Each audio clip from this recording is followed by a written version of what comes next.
Chapter 133. Hu Lao laughed and said, "Yes, tomorrow after tomorrow, year after year, as if this day last year was yesterday, vivid in my mind. I'm getting old." Li Jian, who had been silent all this time, interrupted and said, "It's because we're old that there are young talents flocking to us." Peng said with a smile, "Second brother is right. Didn't we all go through the same thing when we were young? However, I don't believe that eldest senior brother is old. Now that eldest senior brother's inner strength is profound, he is also a famous expert in the Jianghu. Although he is old, his ambition is still 1,000 miles away. He still has a lot of potential." Lu Qingyang, Lu Laowu, shouted, "What's there to be afraid of? When you're old, you can just eat the longevity pill." Hearing this, Hu Laoda frowned and said solemnly, "Laowu, what did I say last year? Don't tell me you've forgotten." Lu Laowu shrunk his neck and muttered, This, of course I haven't forgotten your teachings. I just said it casually." Hu Laoda looked around the hall and said, "I'll repeat it again today. My Misty School doesn't have any longevity pill. You've only heard about it. Remember." Everyone replied, "Understood, eldest senior brother." Then, Su Peihua, Su Laowu, asked, "Third brother, when will Laowu come back?" Peng said with a smile, "I just received news that Laowu and Shui Yupeng have already made their move. They should be back tomorrow or 2 days later."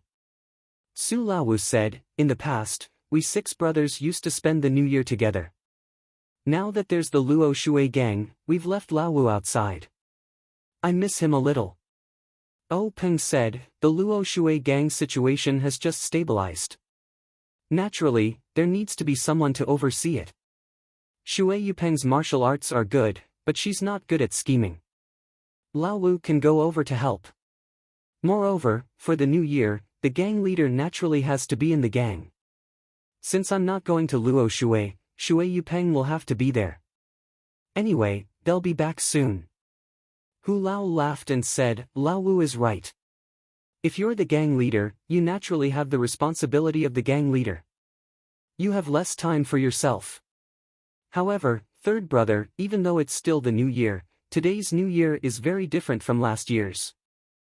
Peng and the others looked at Big Boss Hu with a smile, feeling proud in their hearts. Boss Hu continued, "In the short span of a year, our Misty School's strength has increased by quite a bit. Our brothers' martial arts have also become outstanding. Not to mention, we have also joined forces with the Luo Shui gang, allowing our Misty School to develop both on land and on water. This is one good news after another." Old Fifth Lu suddenly interrupted, "Sesame blossoms and grows higher and higher." Everyone was stunned for a moment before they smiled and said, "Old Fifth's words are absolutely correct." Su Laolu was puzzled and asked, "Fifth brother, when did you learn to drop your bag?" Old Fifth Lu rolled his eyes and said, "If I don't read, I can't listen." So that was how it was. Everyone was delighted.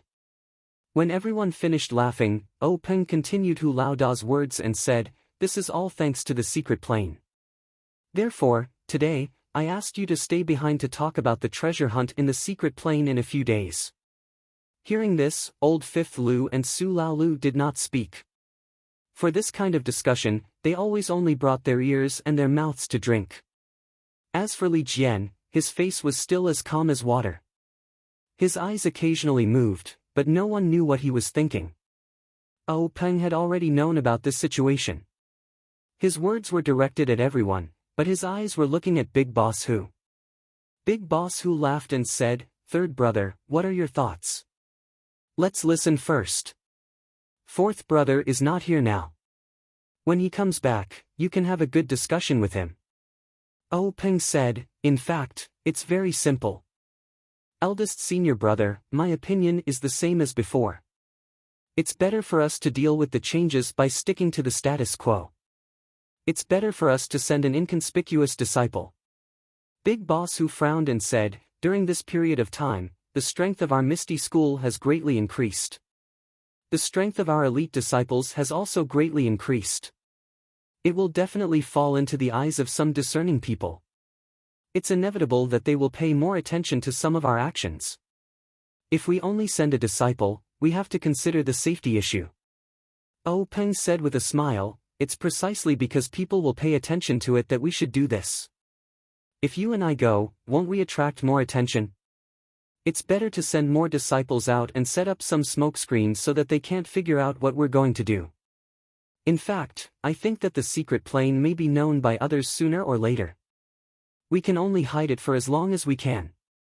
We can take advantage of this time to get as much benefits as possible. Big Boss Hu asked again, so this time, we still let Yanming Jusher lead the operation? Oh Peng said with a wry smile, there's no other way. He has been there twice and is familiar with it. Moreover, he is the only one among the four forces that doesn't attract the attention of Jianghu people. If we don't let him go, who else can we send?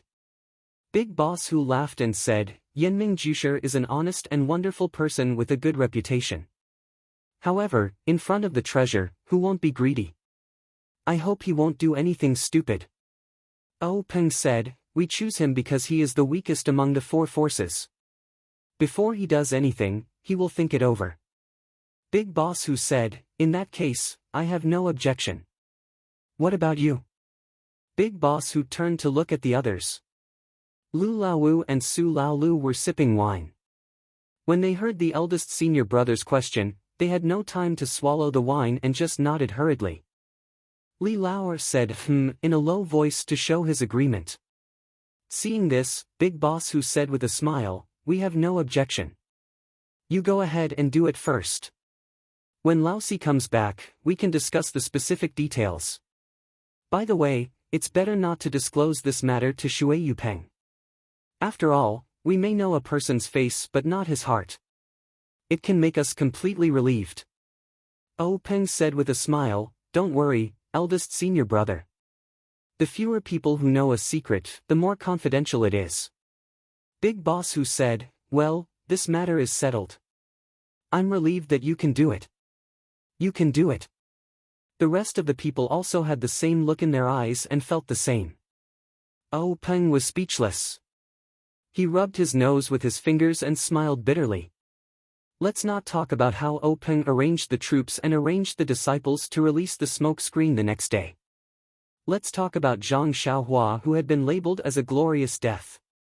He had no idea that he had enjoyed the treatment of dying in the line of duty. He was just bored by the boring wait. It was snowing outside the cottage. It didn't stop until dawn. The sky also cleared up. The bright sunlight shone on the dozens of miles of frozen ground. Standing by the river, looking at the frozen jade belt and the snow-covered mountains, the golden sunlight hit one's face. The scene was extremely magnificent. If one appreciated such an artistic conception calmly, one might be able to comprehend something. Unfortunately, what the impatient Zhang Xiaohua wanted to see was not a static picture. What he wanted was a moving portrait of the people who came to find him. Unfortunately, in this desolate wilderness, whether there was snow or not, there were no signs of people. Now that the river was frozen, there were no boats. Zhang Xiaohua was annoyed. He picked up a stone and threw it at the layer of ice on the water. With a light kacha sound, the stone broke through the layer of ice and fell into the river. Then, with a plop sound, it disappeared without a trace. Zhang Xiaohua suddenly realized that the layer of ice was not thick. He had wanted to jump on it to play, but now that he thought about it, his forehead was sweating. After a while of fear, Zhang Xiaohua could no longer keep his empty mind. He hurried back to the cottage. Using his fingers and toes to count, he realized that he had left the team for more than a month. Until now, no one had come to find him. Perhaps he was too optimistic. Zhang Xiaohua laughed at himself. The entire team's mission was to protect Oh Yan's safety. When they were attacked by the men in black, the first thing they thought about was how to protect Oh Yan. How could they spare more people to find him? Thinking about this, Zhang Xiaohua, who felt neglected, could not help but feel angry. They were all humans. They were all born of humans. Why couldn't they treat them equally? If they were born of demons, he would not be so calculative with them. Also, he stood up and saved the village head. Why did they give him some love and care? Why didn't they come to find him and let him feel the warmth of the mountain? This guy had wronged the people in the village. Why didn't he think about how far he had drifted? How could they find him? However, the kind Zhang Xiaohua immediately turned that trace of grief into worry for O Yen and Qiu Tong. She did not know if her two sisters would be able to escape safely. Perhaps it was because they were still in danger that they could not send people to find him. Look, he had already learned to find excuses for others. What a kind country boy. Thinking about this, Zhang Xiaohua did not want to wait here for nothing. Thinking about the days, it should be the new year now. The desire to sit around the stove with his family immediately turned into motivation to move forward. Zhang Xiaohua quickly walked back to the cottage. After tidying up a little, he prepared to get up. When it came to packing, all he had to do was find a handy walking stick. Zhang Xiaohua had drifted along with the crowd and had nothing on him except for the small sword in his hand. Now that he was leaving, all he had was a money pouch he had picked up. Of course, the most important thing in the money pouch was money. If not for the slippery ground after the snow, Zhang Xiaohua probably wouldn't have even bothered to pick up the walking stick. Zhang Xiaohua carefully closed the wooden door of the cottage. Looking around the place where she had lived for more than a month, she was reluctant to leave. Naturally, the kind-looking Shirtai and the cold, arrogant but pitiful Miss Xiaomeng appeared in her mind. She did not know how they were doing now. In the vast sea of people, she did not know where they were. Perhaps she would never see them again in this life. Zhang Xiaohua shook her head. Her left hand touched the little toy that already had an owner. She smiled bitterly and turned to walk out of the small yard. On the left side of the cottage, there was a small path along the river. Before it snowed, Zhang Xiaohua could still see it clearly. Now, there was no trace of it. Zhang Xiaohua could not clear all the snow on the path. Therefore, she could only walk along the river and stagger. When Shirtai left, he had explained the way out very clearly. Zhang Xiaohua also remembered it clearly. Unfortunately, they had only told her the path without snow. After the snow, the world was white. There were no signs, no directions, no directions. Zhang Xiaohua regretted it. What should she do? Did she have to go back to the cottage and wait until the snow melted again? However, it was already winter. If she wanted to wait until the snow melted, wouldn't it be better to wait until spring came? Thinking of sitting alone in the cottage, Zhang Xiaohua felt a headache coming on. She immediately dismissed the idea of going back and continued walking along the river. The path did not always follow the river. When she reached a certain place, Zhang Xiaohua estimated and immediately turned in another direction. After walking for a while, she saw a forest. Zhang Xiaohua was secretly happy. This was exactly what Shirtai had described. She must have gone the right way. Therefore, she identified the direction and plunged in. However, once she entered the forest, Zhang Xiaohua could not help but complain. The snow in the forest was not less than outside at all. There was also a lot of withered grass and dry branches. It was very inconvenient to walk. Even if there was no snow, it was still very difficult to walk. Was this the path that Shirtai had taken when he went out? Zhang Xiaohua had great doubts in her heart. In fact, Shirtai was right. Zhang Xiaohua's memory was even more correct. However, Shirtai seemed to have forgotten that she had always used lightness skill to walk this path. How could she walk step by step like Zhang Xiaohua? Shirtai had forgotten, and Zhang Xiaohua did not know either. As she walked, she secretly admired Shirtai. The older the ginger, the spicier it was. The younger generation could not compare with her in terms of hardships. This Shirtai walked such a difficult path every day. She left early and returned late. She was really a role model for her generation. But after walking for a while, Zhang Xiaohua's heart no longer had longing and admiration. Anyone who walked for a long time in the vast snow forest would have feelings. Yesterday, Zhang Xiaohua had just tasted this feeling. In front of delicious food, she did not think. Today, she tasted this difficult path again. It was inevitable that she would complain in her heart. How did Shirtai find such a hidden place? Could it be that she also floated over the river like herself? Moreover, the most terrible thing was that Zhang Xiaohua did not notice at all. Step by step, he slowly deviated from his original direction. When he finally walked out of the dense forest and looked up, he was surprised to find that in front of him was not the small hill that Shirtai had mentioned, but a flat field. Zhang Xiaohua was immediately dumbfounded. Obviously, she was lost. However, this ending was not out of Zhang Xiaohua's expectations. Zhang Xiaohua was very confident in her ability to have a poor sense of direction. It was almost impossible to not get lost after walking such a long path without clear markings. After a moment of silence, Zhang Xiaohua identified the direction and walked down firmly. Anyway, as long as she walked patiently, she would reach a village or town one day. It was hard to say whether Zhang Xiaohua was lucky or unlucky. In the other direction of the dense forest, which was the direction that Shirtai had pointed out, the hill was not much shorter than the mountain behind the cottage. Now, it was covered with snow and it was very difficult to climb forward. Even if Zhang Xiaohua walked to the front of the hill correctly, it would be very difficult to climb over it. It was not as easy as Shirtai had said.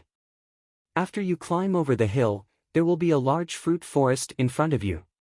Follow the path around the fruit forest and you will see the ferry. Obviously, when Shirtai said, climb over, she must have used her lightness skill to climb over it. He wondered if she had thought about it that day when she held Xiao Meng's hand and floated past. With Zhang Xiaohua's ability, would it be easy for her to climb over? Zhang Xiaohua didn't seem to realize that he was walking on an easy path thanks to his poor sense of direction. Zhang Xiaohua took a few steps forward, taking one step at a time. Fortunately, Zhang Xiaohua's injuries were mostly healed, and his physical fitness was top-notch. He didn't feel tired even after walking for a long time. After walking for more than half a day, Zhang Xiaohua saw that the sun was setting in the west. She was anxious. Walking was not a problem, but it was dark. What should she do? She couldn't keep walking. She had to take a rest. Thinking of her habit of sleeping at midnight and looking around where there was no one, Zhang Xiaohua shuddered. So Zhang Xiaohua stopped. Facing the setting sun, she shaded her eyes with her hands and looked into the distance. It seemed that there was a faint mountain range over there. Maybe she could find a cave to stay in there. After making up her mind, Zhang Xiaohua put away her walking stick, took a deep breath, and ran towards the mountain range. With the arrival of dusk, Zhang Xiaohua ran faster. Seeing the mountain range getting closer and closer, her heart became more and more at ease. When she ran closer, there was only a touch of sunset light left on the horizon. Even if Zhang Xiaohua's body was good, she was tired and panting at this time. The slope of the mountain range was gentle, so it was easy to climb. So while she could still see clearly, Zhang Xiaohua climbed while looking for a cave. But the mountain was getting higher and higher. Zhang Xiaohua's heart became colder and colder. The sky was about to turn dark, but she still couldn't find a place to stay. At this time, Zhang Xiaohua had climbed to a high place. Looking up, she couldn't help but be overjoyed. In the distance, there was a shadow of a dark area. It was obviously higher than the side. Zhang Xiaohua quickened his pace and walked closer. The stone in her heart finally fell. If it wasn't an abandoned house, then what was it? Zhang Xiaohua walked closer and took out a match. She lit it and saw that it was a dilapidated mountain temple. Half of the plaque in front of the door had fallen and was hanging there at an angle. She could vaguely see the big words on it, Mountain God Temple. Zhang Xiaohua was stunned. How could there be such a temple in the wilderness? But it was also good. Today, it helped Zhang Xiaohua. At least she wouldn't have to sleep in the wilderness. Therefore, Zhang Xiaohua lit a match and looked around the mountain god temple briefly. Then, he picked up some dried branches around the temple and started a raging bonfire in the temple's hall. After a tiring day, Zhang Xiaohua leaned against the warm fire and ate some dry rations that she brought with her. She immediately felt refreshed. Then, Zhang Xiaohua gathered her thoughts and got into a fighting stance. In this spacious mountain god temple, she practiced the Fist of the North Star 9 times. When the cool energy flowed through her body, Zhang Xiaohua stretched her arms and legs comfortably. These days were really comfortable. Of course, after recuperating from his injuries, Zhang Xiaohua practiced Elder Yu's swordsmanship to the best of his ability. After which, he found some straw at the back of the temple and laid it down beside the bonfire before falling asleep comfortably. Please add it to your collection, thank you.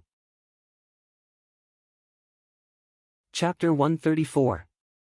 The night was boundless and a half-moon hung in the sky. The white snow reflected a weak white light. In the quiet wilderness, a black dot like a bullet suddenly appeared in the distance and quickly shot towards the snow-covered mountains. That black dot from time to time swept past the branches that stretched into the night sky and stepped on the thick snow without touching the ground. The branches swayed slightly but the snow did not fall. The snow that was stepped on only left a slight trace. Obviously, this was a very high level of Qinggong. It turned out that this was a night walker dressed in black. The black-clothed man's speed was very fast.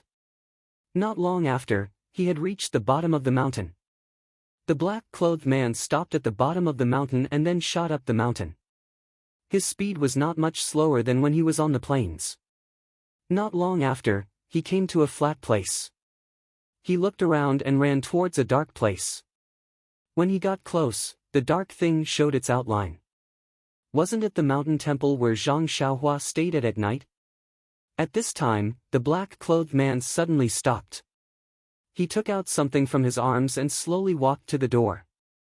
He stuck his head out and stared at Zhang Xiaohua, who was sleeping next to a bonfire that was about to extinguish. After listening for a while, he walked in with heavy footsteps. When he entered the temple, under the weak light of the fire, the black dagger in the black-clothed man's hand emitted a cold aura. The black-clothed man saw the young boy lying next to the bonfire and was slightly relieved. But his hand was still holding the dagger. He walked a few steps into the temple and picked up a small stone from the ground. He threw it at Zhang Xiaohua. The stone hit Zhang Xiaohua's hand. It was very light. Zhang Xiaohua was sleeping soundly at this time. How could he feel it? However, it was precisely his lack of feeling and reaction that made the black-clothed man very surprised. He carefully stepped forward and tried to kick Zhang Xiaohua, but he still did not move like a dead pig. The black-clothed man heaved a sigh of relief. It turned out that this person was already dead. The black-clothed man used his finger to test Zhang Xiaohua's nose. Hey, why is he still breathing? The black-clothed man was puzzled. Then, he pushed Zhang Xiaohua with all his strength. But Zhang Xiaohua did not seem to feel anything. He turned over and went back to sleep. When the person saw this, he ignored Zhang Xiaohua and casually picked up a few withered branches from the side and added them to the almost extinguished bonfire. The flames immediately circled around the branches and burned rapidly. The entire temple immediately lit up and warmed up. Not long after, the black-clothed man's eyes looking at the flames suddenly glanced up. He seemed to have noticed something and then stared at the temple door. Sure enough, a black shadow rushed in from outside, bringing in a gust of cold wind. The bonfire swayed left and right. When that person stood still, it was a short and thin night walker. He also had a black cloth wrapped around his head, so people could not see his face clearly. The person who came later looked around the temple and saw Zhang Xiaohua beside the bonfire. He frowned and said, "Mei Laoyao, who is this boy?" The black-clothed man called Mei Laoyao smiled and said, "I don't know. When I got here, this boy was already sleeping here." The black-clothed man who came later said, "Then why don't you go to another place?" Mei Laoyao said unhappily, "Do you think it's easy to find a hidden place? I tried just now. This boy is asleep. I can't do anything. He doesn't have any internal energy. He's probably a country boy who got lost. Shopkeeper Lu, you're too careful. When shopkeeper Lu heard this, he walked forward and said, "It's better to be safe than sorry. If I wasn't careful, how could I live until now?" Shopkeeper Lu walked to Zhang Xiaohua and also looked at him. He kicked him twice. Just as Mei Laoyao said, there was no reaction. However, he was still worried. He used his internal energy and pressed a few acupoints on Zhang Xiaohua's body. He said, "Let him sleep. If I don't hit his sleeping acupoint, I won't feel at ease." Mei Laoyao was still warming himself by the fire. He said, "Okay, you're finally relieved. Come and warm yourself." Shopkeeper Lu sat beside the bonfire and asked, "Mei Laoyao, how did you find this place? I've been in Misty Rain Town for so long. How come I've never heard of a mountain god temple here?" Mei Laoyao said unhappily, "Just because you haven't heard of it doesn't mean it doesn't exist. I came to Misty Rain Town for a mission 2 years ago and was discovered by my enemies. When I chased all the way here, I found it on the mountain. When I looked for you this time, I suddenly thought that such a secluded place would be the best place to see you." Shopkeeper Lu said with a smile, "That's right.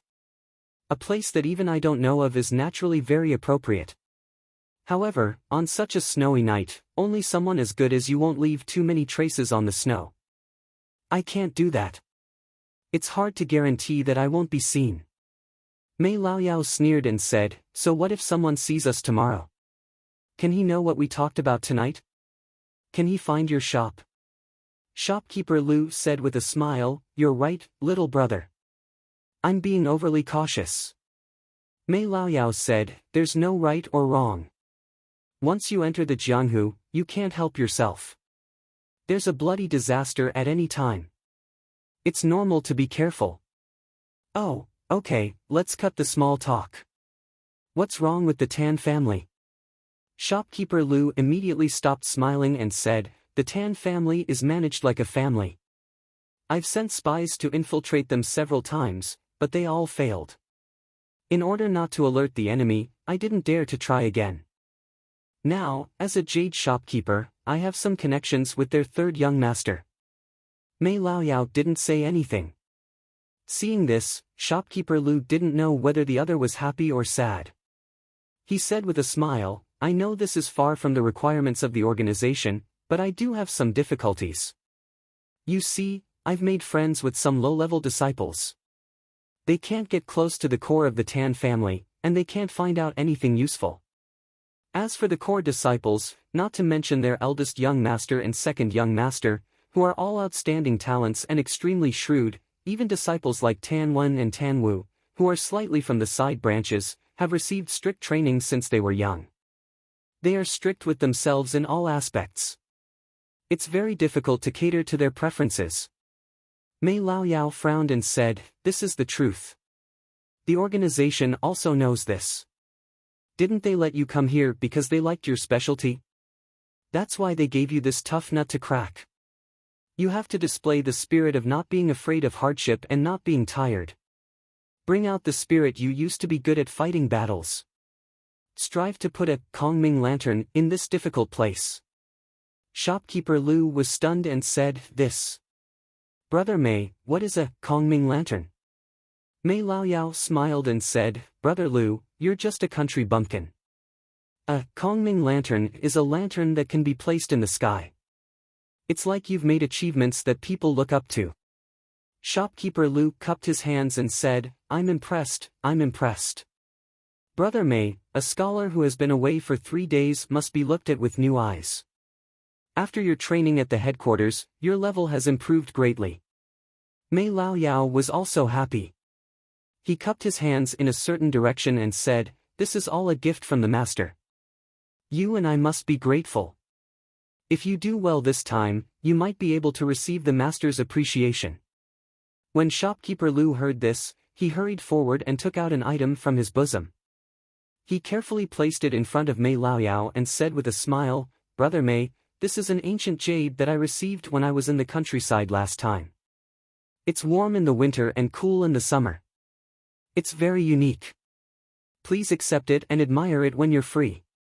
Mei Laoyao looked at the item that shopkeeper Lu handed over and accepted it carelessly. He said with a smile, Brother Lu, you're so kind. I only have this little hobby, yet you've taken it seriously. Just based on this, it's impossible for me not to improve.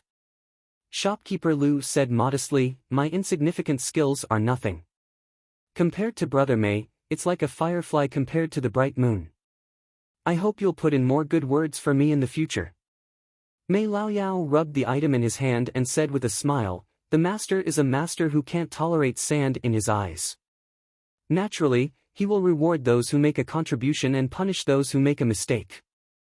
If Brother Lu can have some achievements, I'll also be able to benefit from it.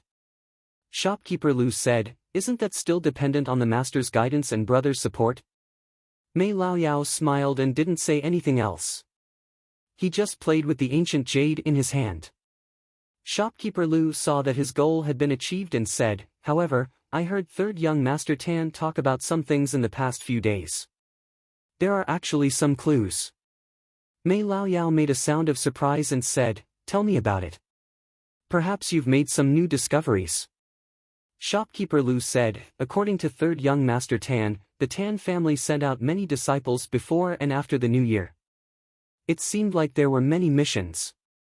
Third young Master Tan was a bit puzzled. Although the family usually had some affairs outside, they were all scattered at different times. He hadn't seen any disciples go out at the end of the year. He was very puzzled. Mei Laoyao said, then did you ask him what kind of missions they were? Shopkeeper Lu said with a smile, how would I dare to ask such a sensitive question? However, listening to his vague meaning, he also didn't know.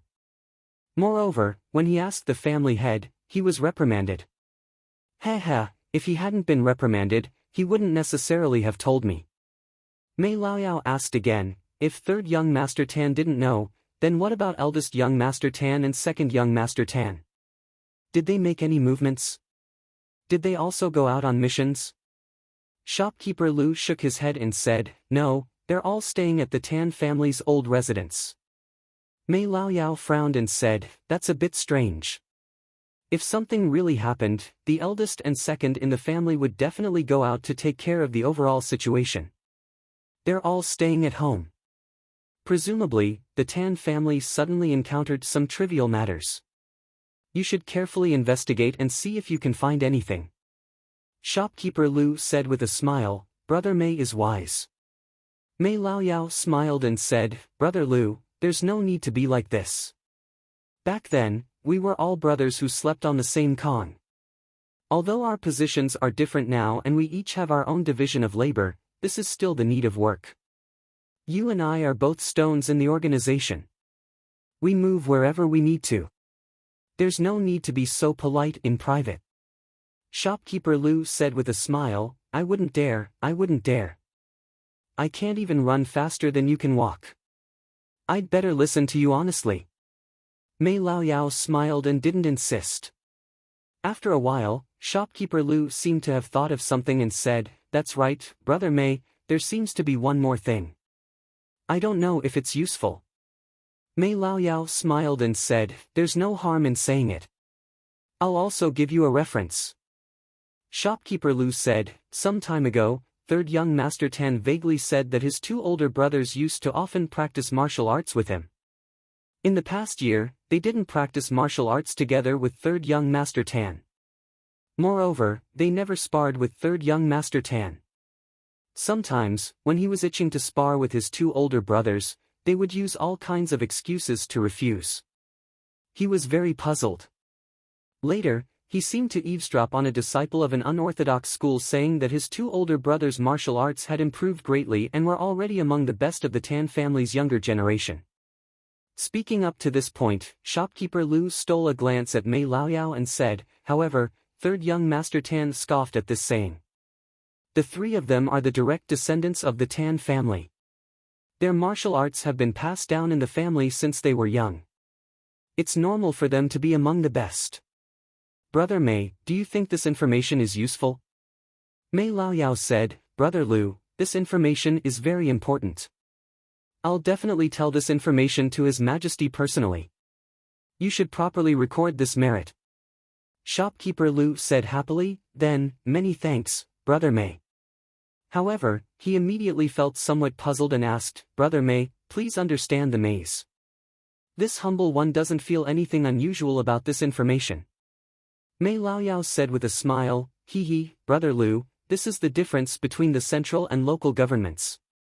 The asymmetry of information naturally means that the estimation of information is different. I'll tell you the truth. Do you know why you were specially transferred to this Tan family village from another place last year?" Shopkeeper Lu shook his head blankly. Mei Laoyao said in a low voice, "His Majesty has an old friend who isn't very close to him. In the past, he had quite a bit of conflict with Tan Yefeng. However, that Tan Yefeng's martial arts were quite different from his, so Tan Yefeng had always endured and didn't make a move. Who knew that at the beginning of last year, His Majesty received news that Tan Yefeng had fought his old friend and was actually killed by Tan Yefeng under shadowless feet. His Majesty was very astonished. How did Tan Yefeng's martial arts improve so much? That's why this brother found an opportunity to transfer Brother Lu here." Shopkeeper Lu suddenly understood. Mei Laoyao continued in a low voice, "This matter belongs to the level of confidentiality. This humble one was also afraid that Brother Lu wouldn't understand and lose useful information for no reason. That's why this humble one told you the truth. I hope that Brother Lu can keep this a secret and pay more attention to this in the future. If you get credit, won't this humble one also be able to recommend you for merit?" Shopkeeper Lu hurriedly bowed and said, "I understand, Brother May. Now that I have a general direction, I won't fish in troubled waters. I believe that with third young Master Tan as a breakthrough point, I definitely won't disappoint His Majesty's expectations and Brother May's recommendation." Mei Laoyao also nodded. The two of them talked a little more. When the sky was a little brighter, they went down the mountain separately.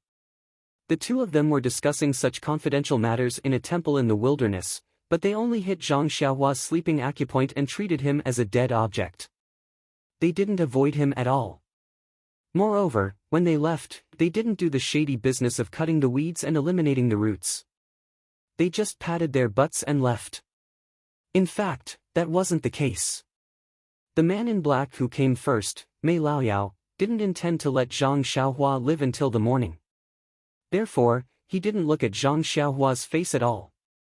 He was just a little boy who was lost. When he left, he casually hit his dead acupoint. How could he have a chance to live? However, the man in black who came later, Shopkeeper Lu, was cautious.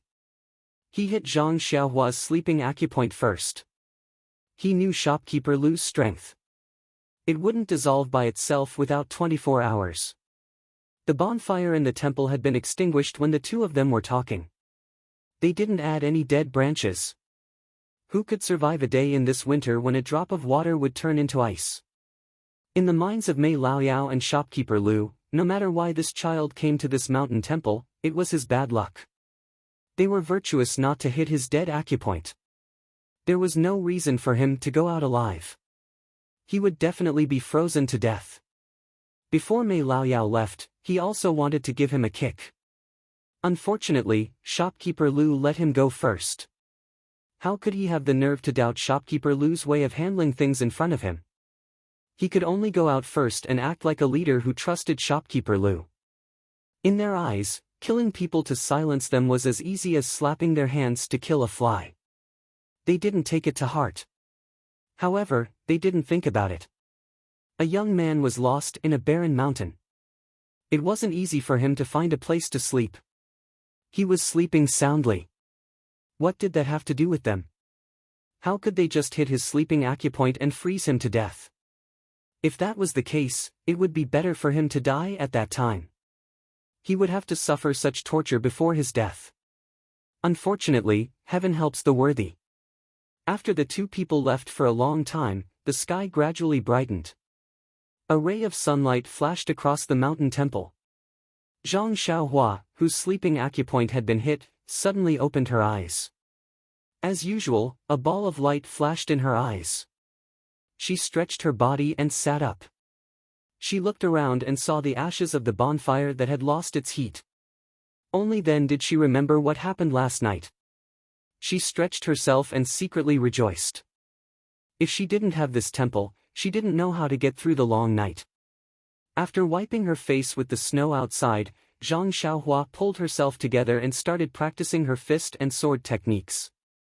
She only stopped when her body was completely comfortable. She ate some dry rations and prepared to go down the mountain to find a town.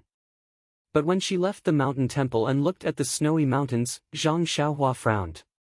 The Shirtai was really harmful. What kind of secluded place was this? She had walked for an entire day before arriving at this mountain range. How should she proceed from here? Just as she was hesitating and cursing in frustration, Zhang Xiaohua's eyes suddenly lit up. She could see a few rows of footprints in front of the steps of the mountain temple. Those small footprints were naturally Zhang Xiaohua's own. There were also a few rows of larger footprints beside them. Needless to say, they were definitely left behind by others who came to the mountain temple. Zhang Xiaohua was excited. When she came here yesterday, it was already dark, so she naturally didn't see them. Now that it was daybreak, they pointed her in the right direction. This mountain temple was really efficacious. No wonder there were still people coming here even though it was so remote. However, there didn't seem to be any idols in the mountain temple. But why would Zhang Xiaohua care if there were idols or not? After thanking this inexplicable god in her heart, Zhang Xiaohua packed up and prepared to follow the footprints to find a town. At the very least, she should be able to find a place with signs of human habitation. Please add it to your collection, thank you. Chapter 135.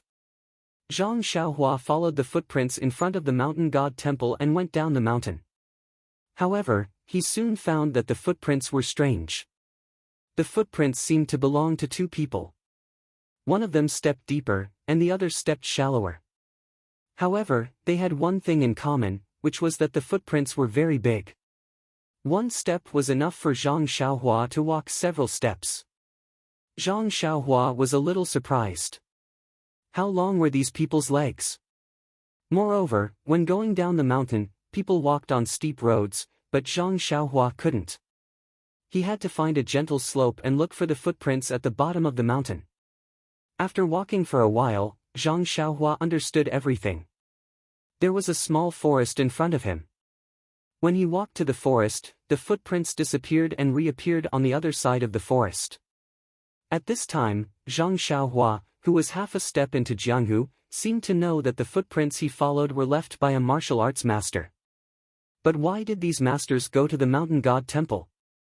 Zhang Xiaohua didn't want to know. He just wanted to let the footprints take him back to the human world. After walking for a while, Zhang Xiaohua encountered another problem. The footprints were divided into two lines, and they went in different directions. For this kind of problem, Zhang Xiaohua didn't hesitate and easily chose the right answer. Why?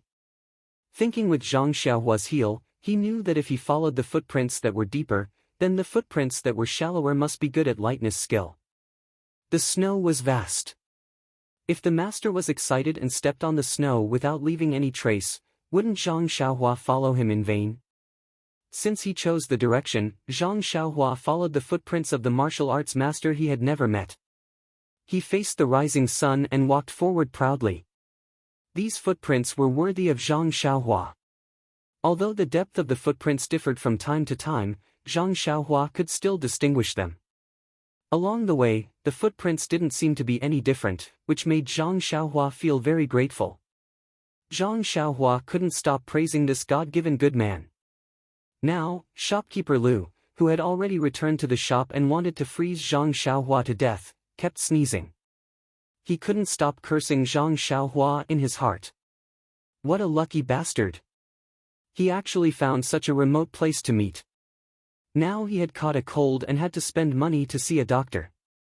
It was almost noon. Zhang Xiaohua was a little hungry. When she came out, she only took some dry food. She had planned to eat halfway. Now she didn't know where she was. She had eaten the rest in the morning. If she didn't find anyone today, she would be hungry at night. Just as Zhang Xiaohua was letting his imagination run wild, he suddenly saw smoke on the horizon. Zhang Xiaohua was overjoyed. He immediately turned around and ran towards the smoke. He didn't care about following in the footsteps of that arrogant man. The most direct result was that shopkeeper Lu, who just took the money and went out, suddenly stopped sneezing. He touched his nose, shook his head, and said to himself, "Heaven helps the good. Last night, I didn't kill the country boy in the wild temple. I just sealed his sleeping acupoint and let him freeze to death. In comparison, I have accumulated good karma. I immediately received interest and didn't need to spend money to see a doctor. It seems that I have to learn from the senior management of the organization. They are real masters who kill people without spilling blood." Zhang Xiaohua left the footprints and turned to the place where there was smoke again. She opened a road when she met a mountain and built a bridge when she crossed a river. She carried out the fearless Jianghu spirit.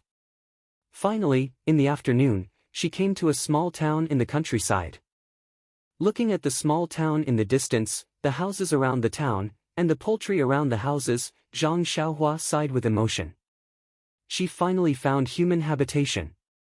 She didn't have to worry about being hungry anymore. Zhang Xiaohua walked along the small path of the small town. It was a typical rural town, a little smaller than Lu Town. Now that it was the new year, there were many people on the street. They were all wearing new clothes and smiling. When they met, they were all friendly and cupped their hands to each other. Many young boys about the same age as Zhang Xiaohua were holding incense and setting off firecrackers happily. It was a scene of celebrating the new year.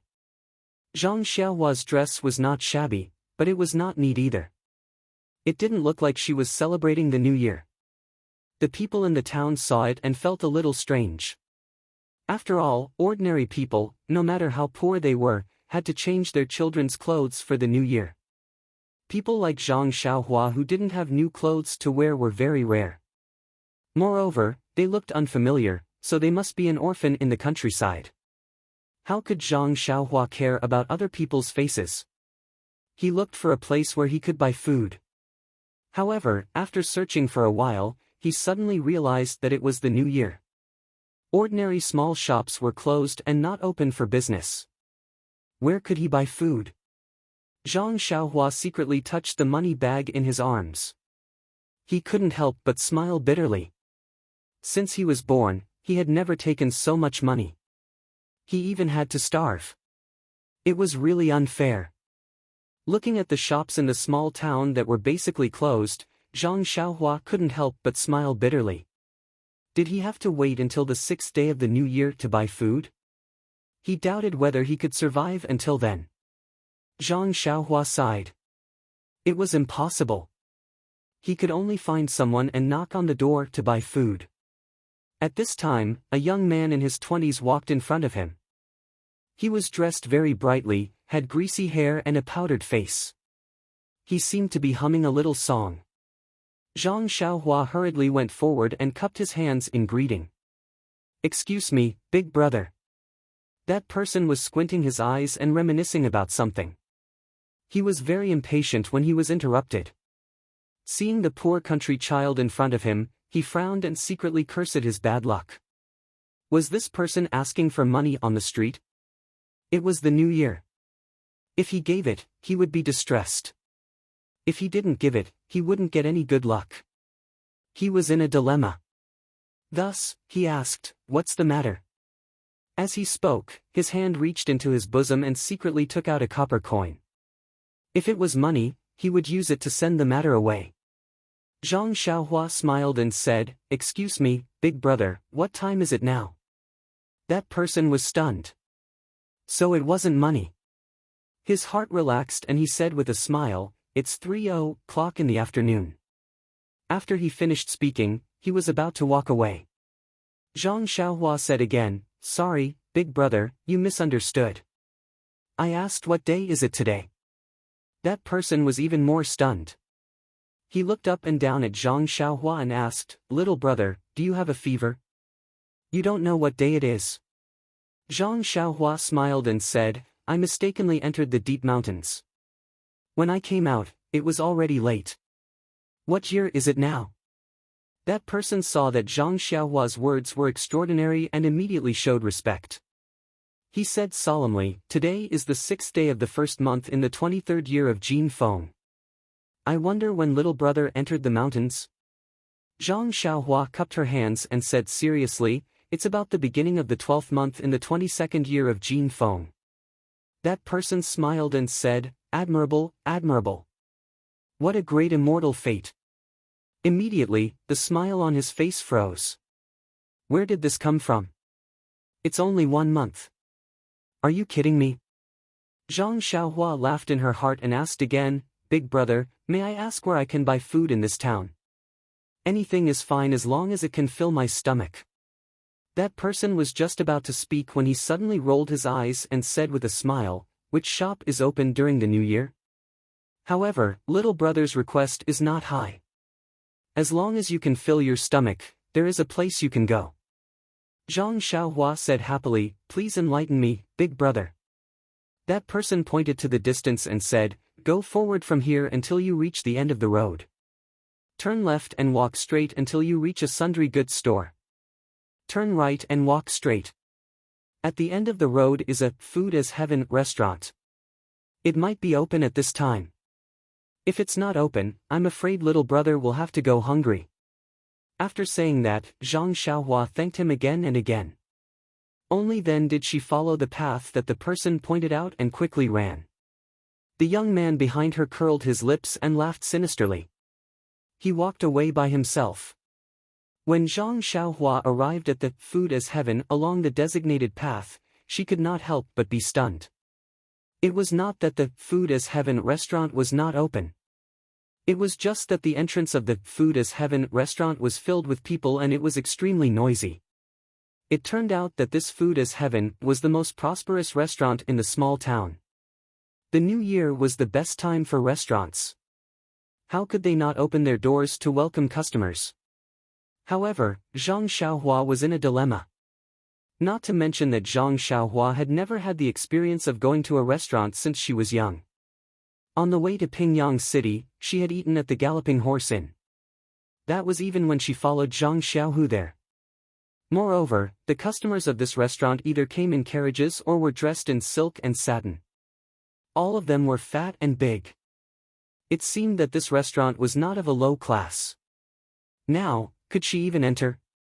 Just as she was hesitating, Zhang Xiaohua's stomach rumbled. Helplessly, Zhang Xiaohua still braced herself and walked forward.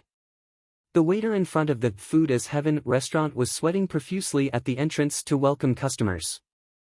Suddenly, he saw a young man from the countryside walking over hesitantly.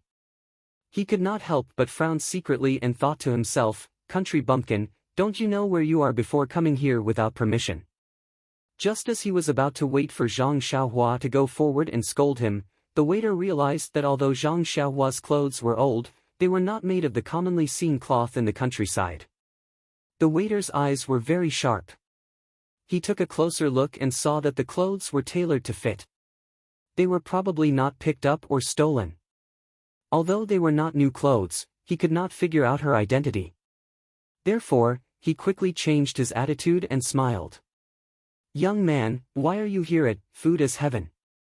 Looking at the waiter's attitude, Zhang Xiaohua secretly thought that the waiter of this big restaurant was indeed different. He was very professional and did not lower the standard of service just because of her young age. Zhang Xiaohua smiled and said, "Of course I'm here to eat. What else can I be here for?" The waiter blushed. That was true.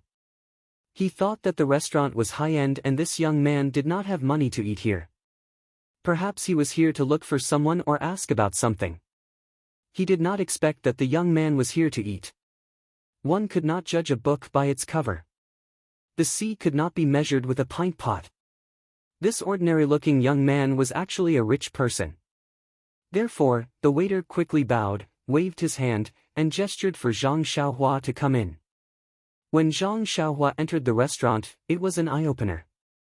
It was already past lunchtime, but the restaurant was still noisy and there were almost no empty seats. Zhang Xiaohua did not know what to do when the waiter smiled and said, "Dear customer, do you want to have a quiet private room on the second floor?"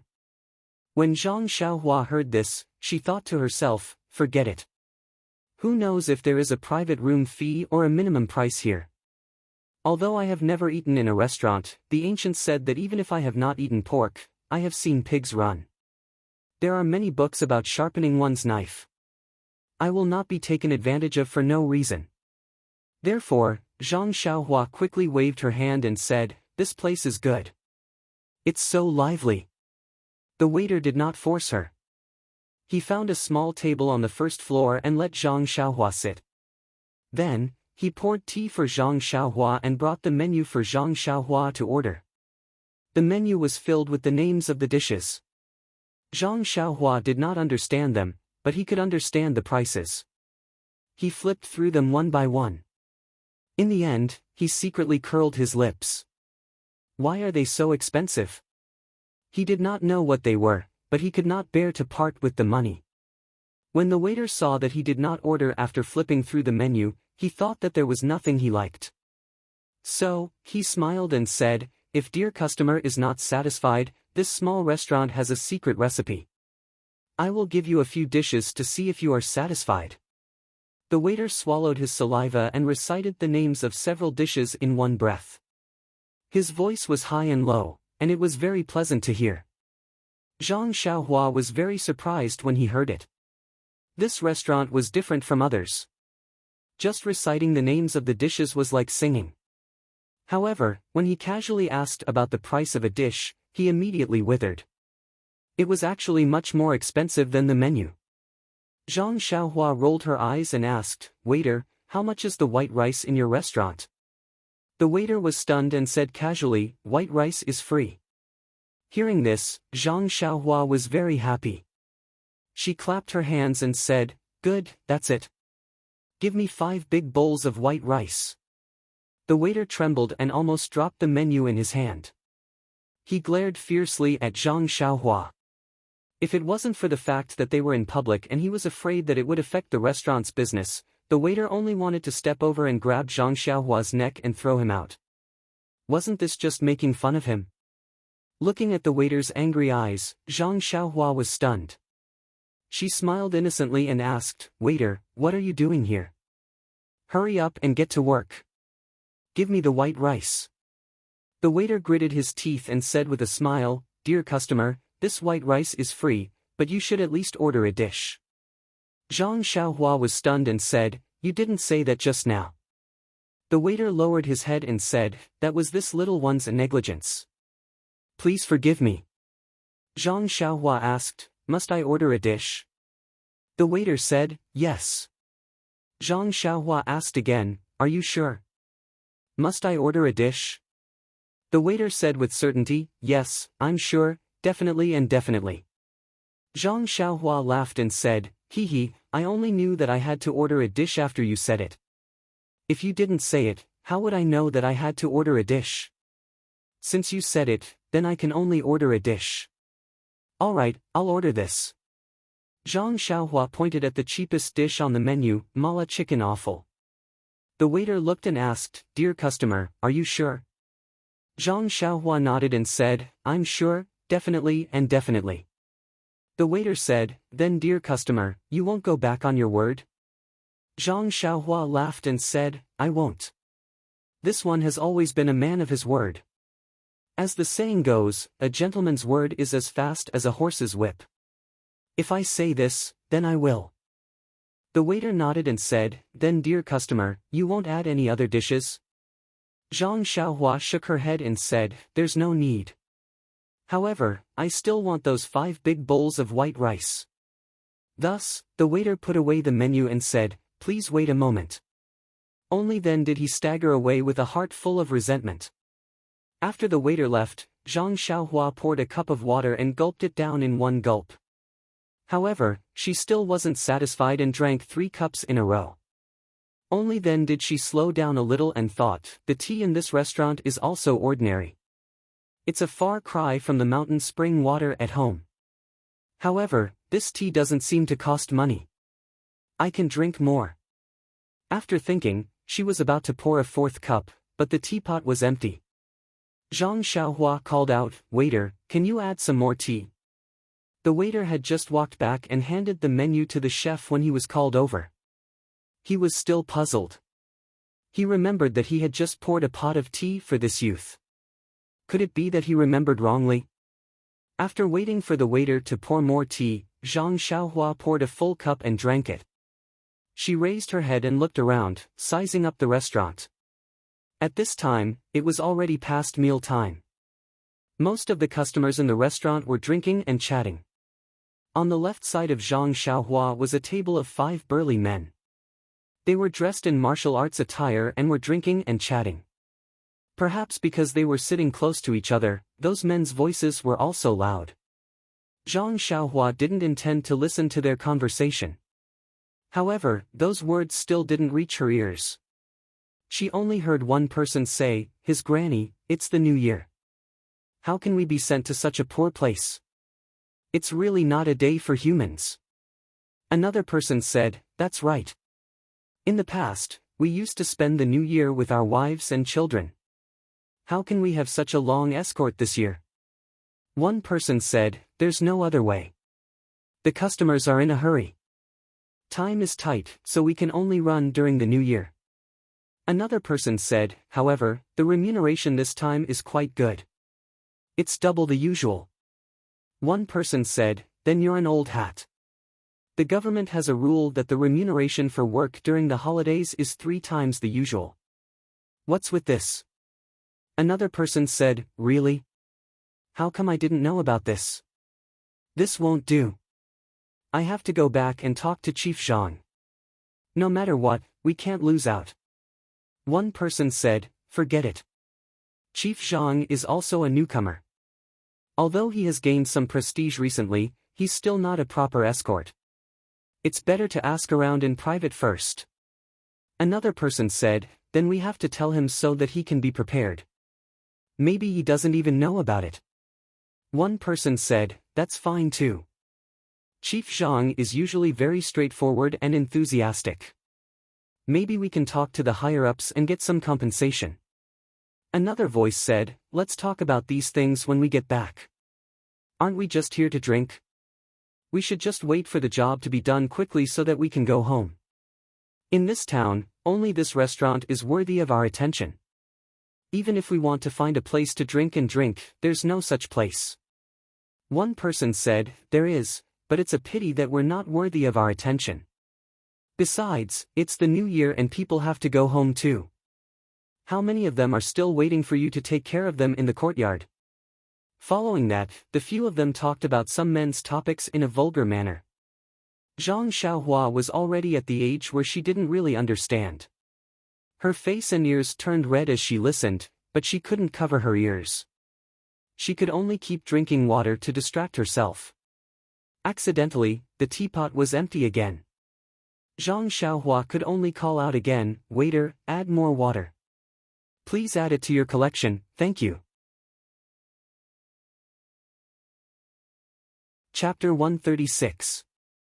When the waiter served Zhang Xiaohua's spicy chicken giblets and 5 bowls of white rice on a tray, Zhang Xiaohua had already drunk 3 pots of tea, and her stomach was rumbling with hunger.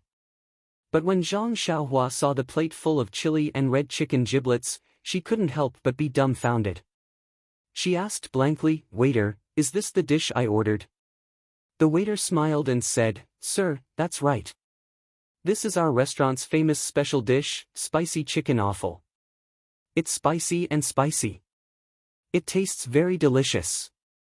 It's a dish that people who like chili will definitely order." Zhang Xiaohua's face turned bitter.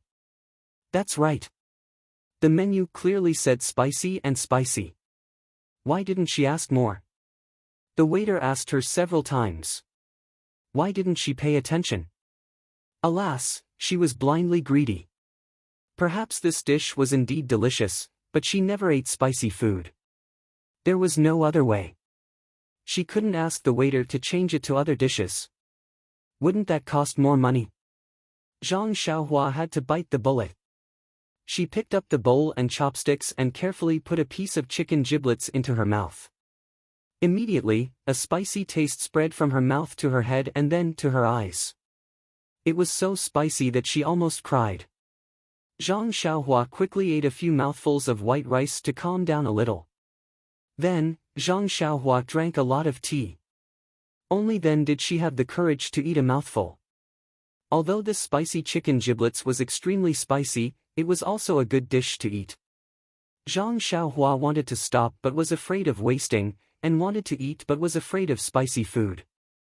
When the plate of spicy chicken giblets was finished, Zhang Xiaohua had already eaten 6 bowls of white rice and 2 pots of tea. When Zhang Xiaohua picked up the chopsticks, she picked up the red chili on the plate and couldn't find a piece of chicken giblets. Only then did she put down her chopsticks with relief. Although Zhang Xiaohua wanted to eat the chili on the plate, she thought about her mouth and gave up the idea. She touched her round belly. She was really full. Since she had finished eating, she naturally had to pay the bill. Zhang Xiaohua raised her hand to call the waiter. In fact, when Zhang Xiaohua was eating, the waiter's eyes didn't leave her. After she finished eating, the waiter stared at her even more closely. Zhang Xiaohua's behavior was really suspicious. She had the tendency of eating without paying attention.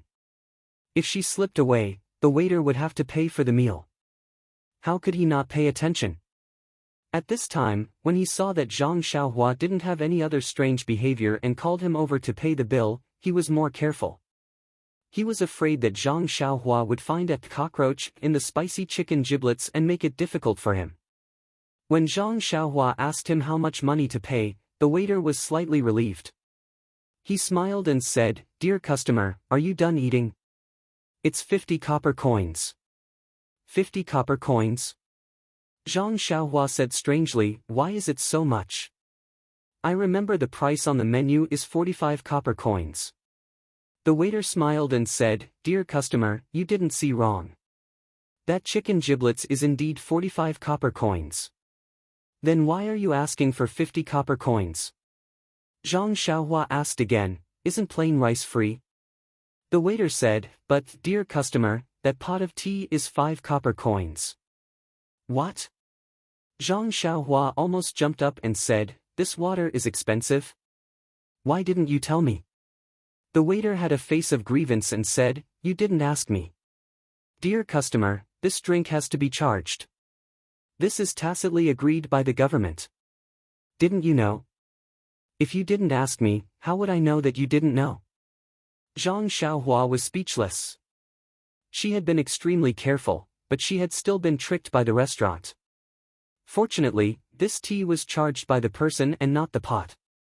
Otherwise, wouldn't she have been wronged for drinking 5 pots of tea? Thus, Zhang Xiaohua didn't say anything else. She felt around in her chest and took out the money pouch. Then, she put her hand inside and felt around for a long time before taking out a small piece of broken silver. She handed it to the waiter.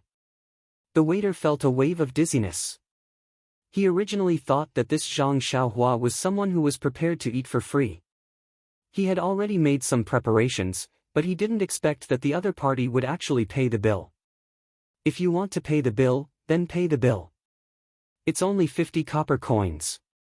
You can just give me copper coins, but you gave me a piece of silver. It looks like it's at least 3 to 5 copper coins. Aren't you playing with me?" The waiter resisted his impulse and lowered his head to ask, "Dear customer, it's only 50 copper coins. Don't you have copper coins? Or a smaller piece of broken silver would also be fine." Zhang Xiaohua said in a serious tone, "I don't have copper coins. This piece of silver in the pouch is also the smallest." The waiter completely fainted. What kind of person was this? Looking at the money pouch, there was at least a lot of silver in it. How could such a rich person be so stingy? She only ate a special spicy chicken offal and added 6 bowls of free white rice. That's right, she also refilled the tea 4 times. She even grumbled for the 5 copper coins for a long time. Not to mention the waiter's bitter face as he took the piece of broken silver to the counter to pay the bill. Zhang Xiaohua's actions attracted the attention of a wretched uncle next to her. He originally had a plate of peanuts and a jug of wine. He slowly drank and his bright eyes looked around. Zhang Xiaohua's food and appearance didn't enter his eyes. However, when Zhang Xiaohua took out the money pouch from her chest and took out a piece of broken silver, She even said that this was the smallest piece in the money pouch. His eyes couldn't help but light up. Not long after, the waiter returned with a tray in his hand. There was a string of copper coins on the tray. The waiter put the copper coins on Zhang Xiaohua's table and handed over an even smaller piece of broken silver. He said with a smile, "Dear customer, this is your 4 copper coins and some broken copper coins. Please accept them." Zhang Xiaohua looked at the copper coins in front of her and said with a smile, "Is the amount of copper coins enough? Is the weight of the silver enough?" The waiter's face was full of righteousness as he said, "Sir, you can doubt my character, but you can't doubt the credibility of our food is heaven. We definitely won't do things that are lacking in weight, and we definitely won't dare to embezzle money." Zhang Xiaohua said, "If that's the case, then I'll believe you." "Oh right, waiter, I want to ask you, do you know where Pingyang City is?" "Pingyang City?" That waiter scratched his head and said, "Dear customer, I've only heard of Pingrong City, Eyang City and Yu City. I've never heard of Pingyang City." This time, Zhang Xiaohua was stunned. Pingyang City was the biggest city he had ever seen, yet this knowledgeable waiter had never heard of it before. How far away was this place from Pingyang City? How far had he drifted to? Zhang Xiaohua immediately stood up and asked agitatedly, "Then, may I ask, is there a horse carriage company called Galloping? Galloping Horse Carriage Company?" The waiter still scratched his head and said with a smile, "There is a horse carriage company, but it's called Galloping. If you want to look for it, just turn left at the door and go straight."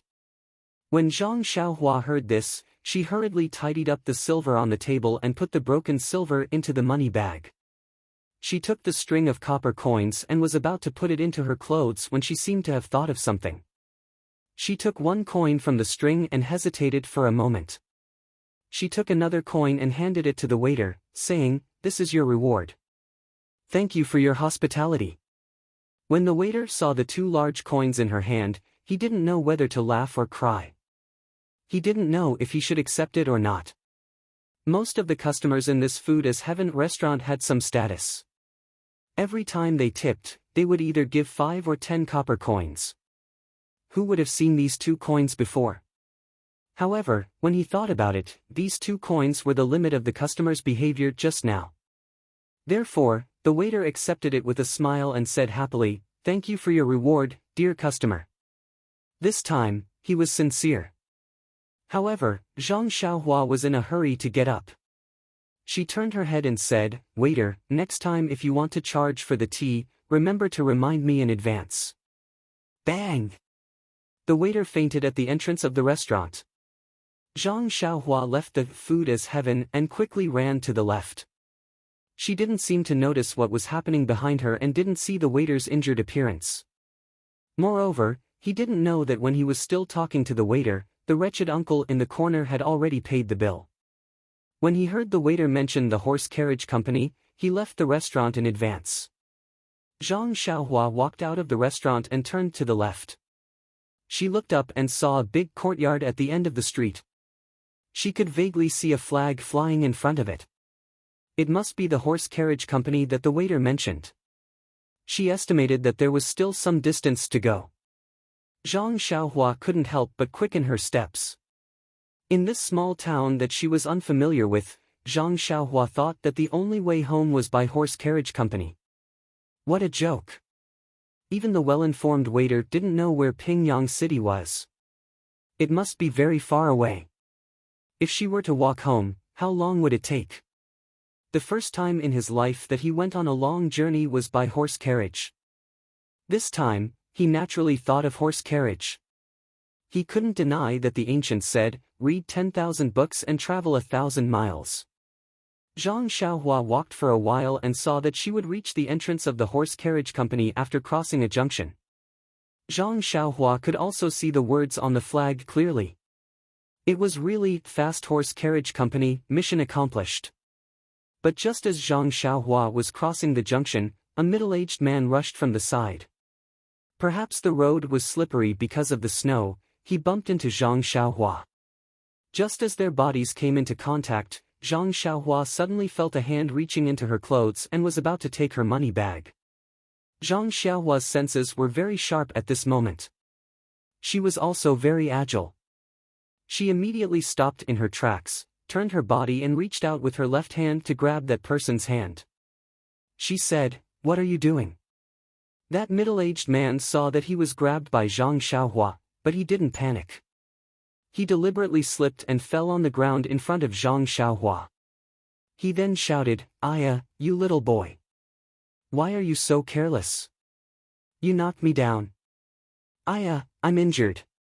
After saying that, he lay on the ground and started groaning. At this moment, Zhang Xiaohua was holding on to that person's wrist. That person was lying in front of her. Zhang Xiaohua didn't know what to do. Just as she was hesitating, she heard more voices. She turned her head and saw 6 or 7 youths who were slightly older than Zhang Xiaohua coming from the junction. They came over with smiles on their faces. As they walked, they said, "Where did this poor boy come from? How dare he offend our brother Fan?" Seeing this scene, how could Zhang Xiaohua, who had already stolen money bags from Pingyang City, not know what was going on? However, things had changed with the passage of time. The current Zhang Xiaohua was no longer the Zhang Xiaohua he used to be.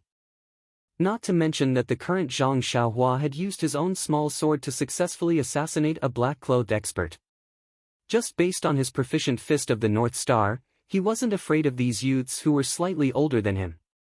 Hence, he let go of that middle-aged man's wrist and crossed his arms in front of his chest. He smiled at the people coming from afar, full of confidence.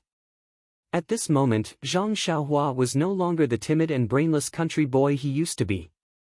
That middle-aged brother Fan saw a group of youths surrounding him and laughed in his heart. Seeing that Zhang Xiaohua had let go of his wrist, he didn't get up. He just sat cross-legged on the ground. Some of the people around them avoided them as if they had seen a ferocious dog. Those who were braver stood far away and looked at Zhang Xiaohua with pity. Those who were timid had already run away, afraid that these local ruffians would see them. When the group of youths came in front and surrounded Zhang Xiaohua, that wretched middle-aged man opened his mouth and said, "Little brother, you accidentally knocked me down. Look, I'm injured to the point that I can't get up. What do you think we should do?" Zhang Xiaohua looked at the surrounding youths and smiled at brother Fan. "Big brother, I walked very normally. Even if I was a little fast, you were the one who bumped into me from the side. If we were to talk about injuries, it should be me." Brother Fan said in a sharp voice, "You're right. Look at the situation now. Are you sitting on the ground or am I sitting on the ground?" Zhang Xiaohua said, "There's so much snow on the ground. I'm not in the mood to sit down." "Who knew that you would have such a weird habit of sitting in such dirty places?" Brother Fan said with a smile, "Little brother, you're quite eloquent." Unfortunately, the eyes of the surrounding crowd are as sharp as snow. They all saw it. You can't deny it even if you want to. Zhang Xiaohua smiled and said, "Sai, if that's the case, you say you're right and I say I'm right. Then let's go to the yamen." Hearing this, Brother Fan sat up and said with a smile, "Little brother, if that's the case, you're definitely not going to follow the rules?" Zhang Xiaohua asked, "So what if I follow the rules? What if I don't follow the rules?" That wretched brother Fan said in a sharp voice, "Haha, that's right. Little brother, if you follow the rules, then obediently take out the money pouch in your arms. We won't be ruthless. We'll leave you some money and we'll go our separate ways. What if you don't follow the rules? Hee, look at the crowd around you. They're all Samaritans. They represent the hearts of the masses." Zhang Xiaohua smiled and said, I finally know how to represent the hearts of the masses. These are the kind-hearted masses. If they were kind-hearted, why would they mix with you?" Brother Fan said with a smile, "Because I'm also a member of the kind-hearted masses." Zhang Xiaohua said, "Then why do I feel that your actions don't seem like it?" Brother Fan heard this and said impatiently, "Look, this little brother doesn't seem like he's going to follow the rules." Zhang Xiaohua was even more amused and said, "If you're not going to follow the rules, then why do you have to rush to follow the rules?" Seeing that Zhang Xiaohua was teasing him without any sign of compromise, Brother Fan became angry from embarrassment. He waved his hand at the people behind him and said, "Forget it. Teach this kid a lesson. Let him know how powerful I am." When the people behind him heard this, 3 of them immediately walked out. They raised their fists and waved them around, showing off their thick muscles. Unfortunately, Zhang Xiaohua didn't care and just smiled. When the 3 of them saw that they were talking to no one, they looked at each other, raised their fists, and ran towards Zhang Xiaohua. The 3 of them had obviously practiced martial arts for a few days, and their movements were quite good at palm techniques. However, as soon as they got close, Zhang Xiaohua took advantage of them and used a move from the fist of the North Star to block the fist of the person in front of her. Then, she changed her move and swept her leg towards the person's non-existent lower body. With a bang, the man fell to the ground. At this time, another person also came in front of her. Zhang Xiaohua didn't dodge and raised her fist to meet the person's fist. There was also a muffled sound as the 2 fists collided. Zhang Xiaohua didn't move. The person cried out in pain and held his fist. He took a few steps back and opened his mouth in pain. The remaining person came closer, but when he saw what happened to the other 2, he was already scared. He retreated and prepared to retreat. How could Zhang Xiaohua let him go? She shot forward and kicked the person's waist. That person also fell to the ground with an ouch. Zhang Xiaohua was puzzled. Her kick wasn't very strong. Seeing that his 3 subordinates had been defeated, Brother Fan was in a dilemma. If he ran away without fighting, it would be difficult for him to convince the others in the future. However, if he continued to fight, the remaining 4 people and himself might not be a match for this person. What should he do? Brother Fan thought for a moment, then took out something from his waist and made a gesture to the other 4 people. The 4 of them did the same. At this time, Zhang Xiaohua saw that each of them had a dagger in their hands. Looking at the daggers that flashed with a cold light, Zhang Xiaohua couldn't help but feel a little flustered. She wasn't afraid of fighting barehanded, but against weapons, she really didn't have any experience. However, there was always a first time for everything. Perhaps this was a kind of test for herself. Thinking about this, Zhang Xiaohua unconsciously reached out her left hand to touch the small sword in her bosom. However, she immediately let go. The small sword's power was too great. It was not easy for her to control it. It was fine if she didn't use it, but once she used it, there would definitely be blood. If someone died on the street, it would be quite troublesome. It was better not to use it. When Brother Fan saw that Zhang Xiaohua's eyes were a little flustered, he couldn't help but feel proud.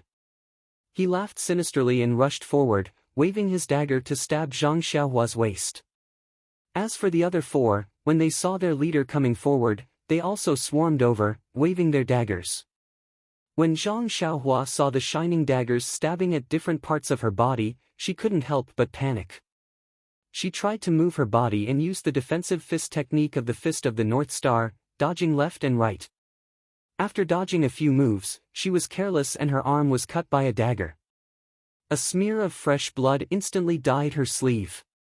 The injured Zhang Xiaohua suddenly calmed down. She knew that blindly defending wouldn't be of much use. The best defense was offense. Zhang Xiaohua slightly adjusted her pace.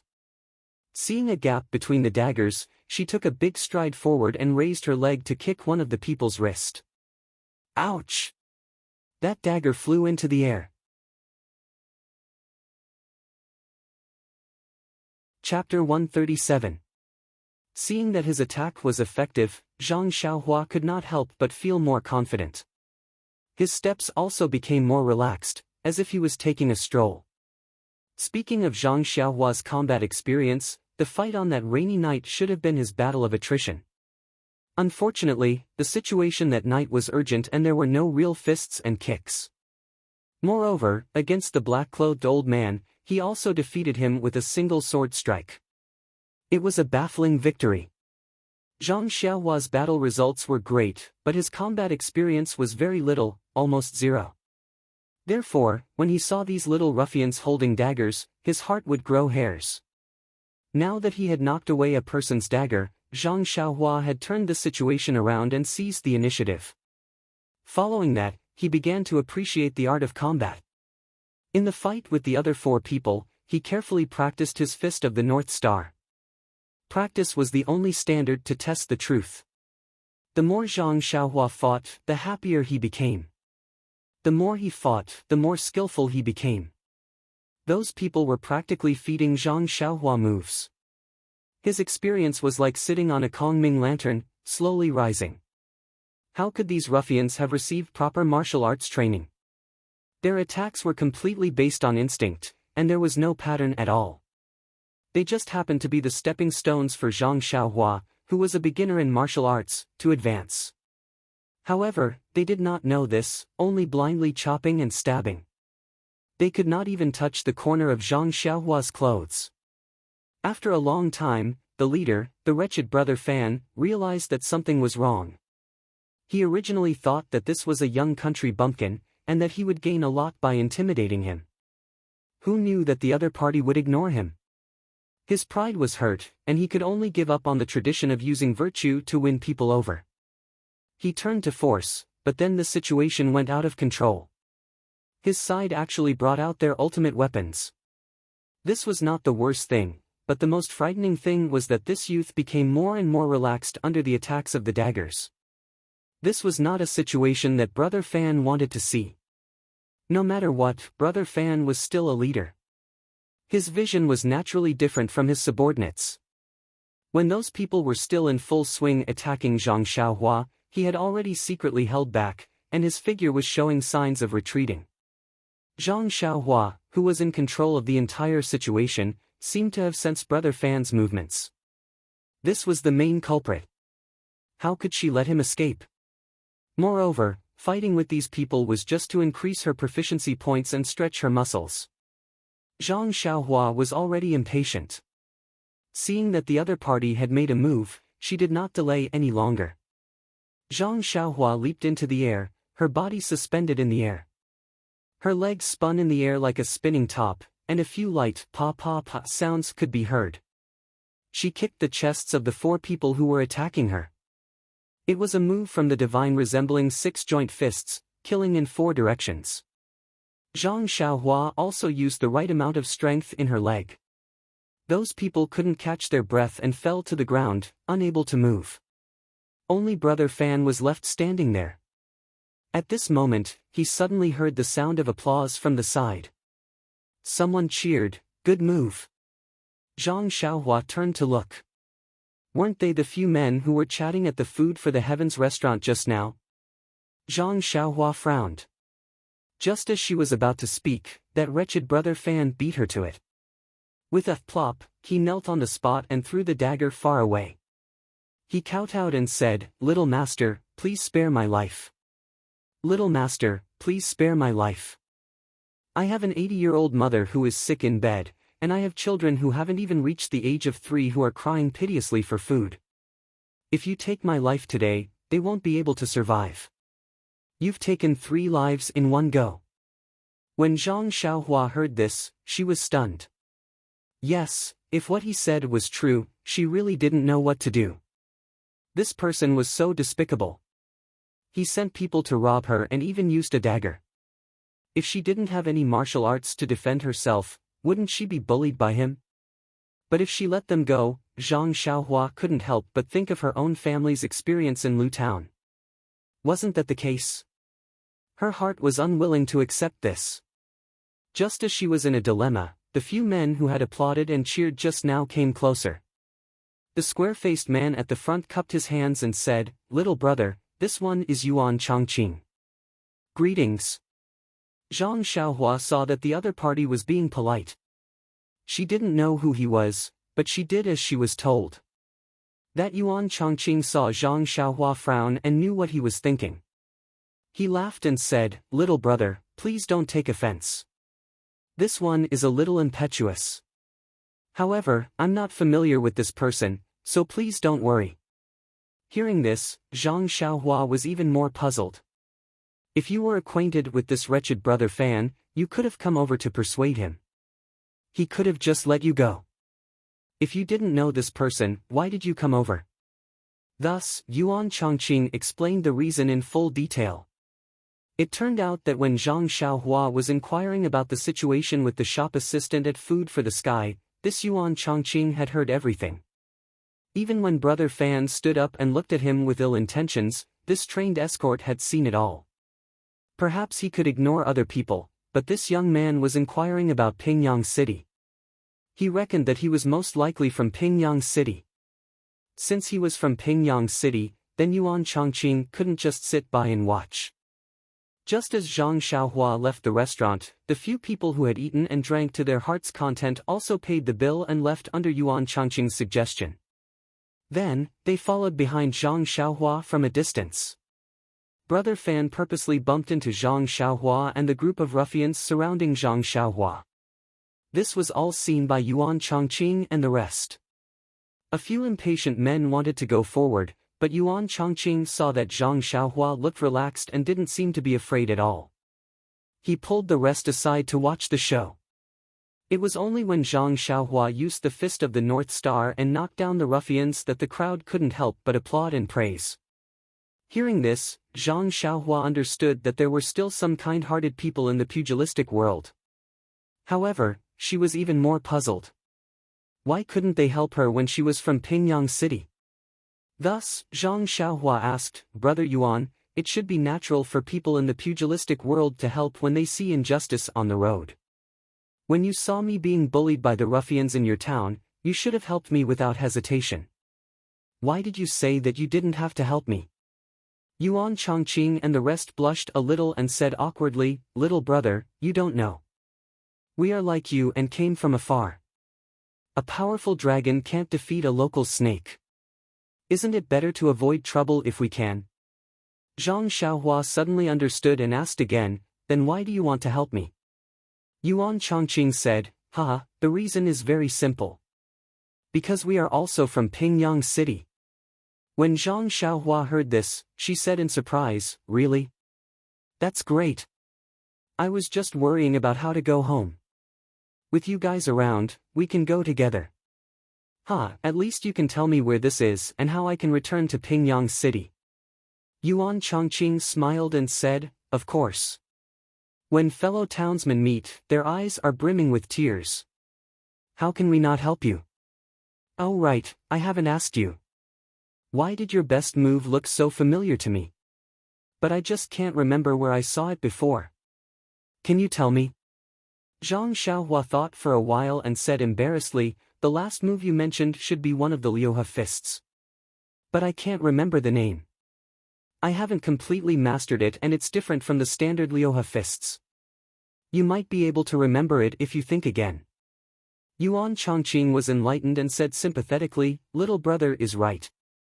Now that you mention it, I can really distinguish it. It seems to be called killing in all directions. However, this Liuha fists is indeed difficult to learn. I have practiced it for a long time but I still haven't mastered it. It seems that only our head Zhang is the best at this. Zhang Xiaohua didn't mind and said with a smile, But you are still better than me. I will forget whatever I practice. You should be happy. Yuan Chongqing said in surprise, But little brother showed off his prowess just now. I can see that your martial arts are also very exquisite. Zhang Xiaohua waved her hand and said, That was all pieced together by me. My martial arts are mediocre. If I were to practice with these people, I would have been defeated long ago. After saying that, she glared fiercely at Brother Fan and the others who were kneeling on the ground. Brother Fan saw that this group of people knew each other and that he couldn't afford to offend them. He could only obediently kneel and smile. Zhang Xiaohua didn't have any ideas and asked Yuan Chongqing. Yuan Chongqing thought for a while and said with a smile, Little brother, you don't have to care about what he said. It's just a lie. At his age, how can he have an 80-year-old mother? He might have sons from 3 dynasties, but most of them are fake. You don't have to worry about anything. And these people are just local ruffians who only extort idle people. I don't think they would dare to do great evil. When Brother Fan heard that, he echoed, That's right. Little master, please spare our lives. We are just making some spare money. What evil can we do? Zhang Xiaohua said angrily, then how can you pick up a dagger? Isn't that harming people's lives? Do you dare say that you haven't harmed people's lives? When Brother Fan heard that, he defended himself even more. Little master, I know how to distinguish. Aren't I furious? I didn't expect to lose face in front of a little killing god like you. That's why I made a move. Look at our methods. What kind of outrageous things can we do? Our hands are clean. No lives have been taken. Zhang Xiaohua didn't quite believe him. She turned to look at Yuan Chongqing. Yuan Chongqing nodded, indicating that his words were trustworthy. He whispered in her ear, even if there is something outrageous, we are still foreigners. We don't understand the local situation. And with his situation, even if we send him to the authorities, it's just a formality. It's meaningless. Why don't we just teach him a lesson and let him go? When Zhang Xiaohua heard that, she knew what to do.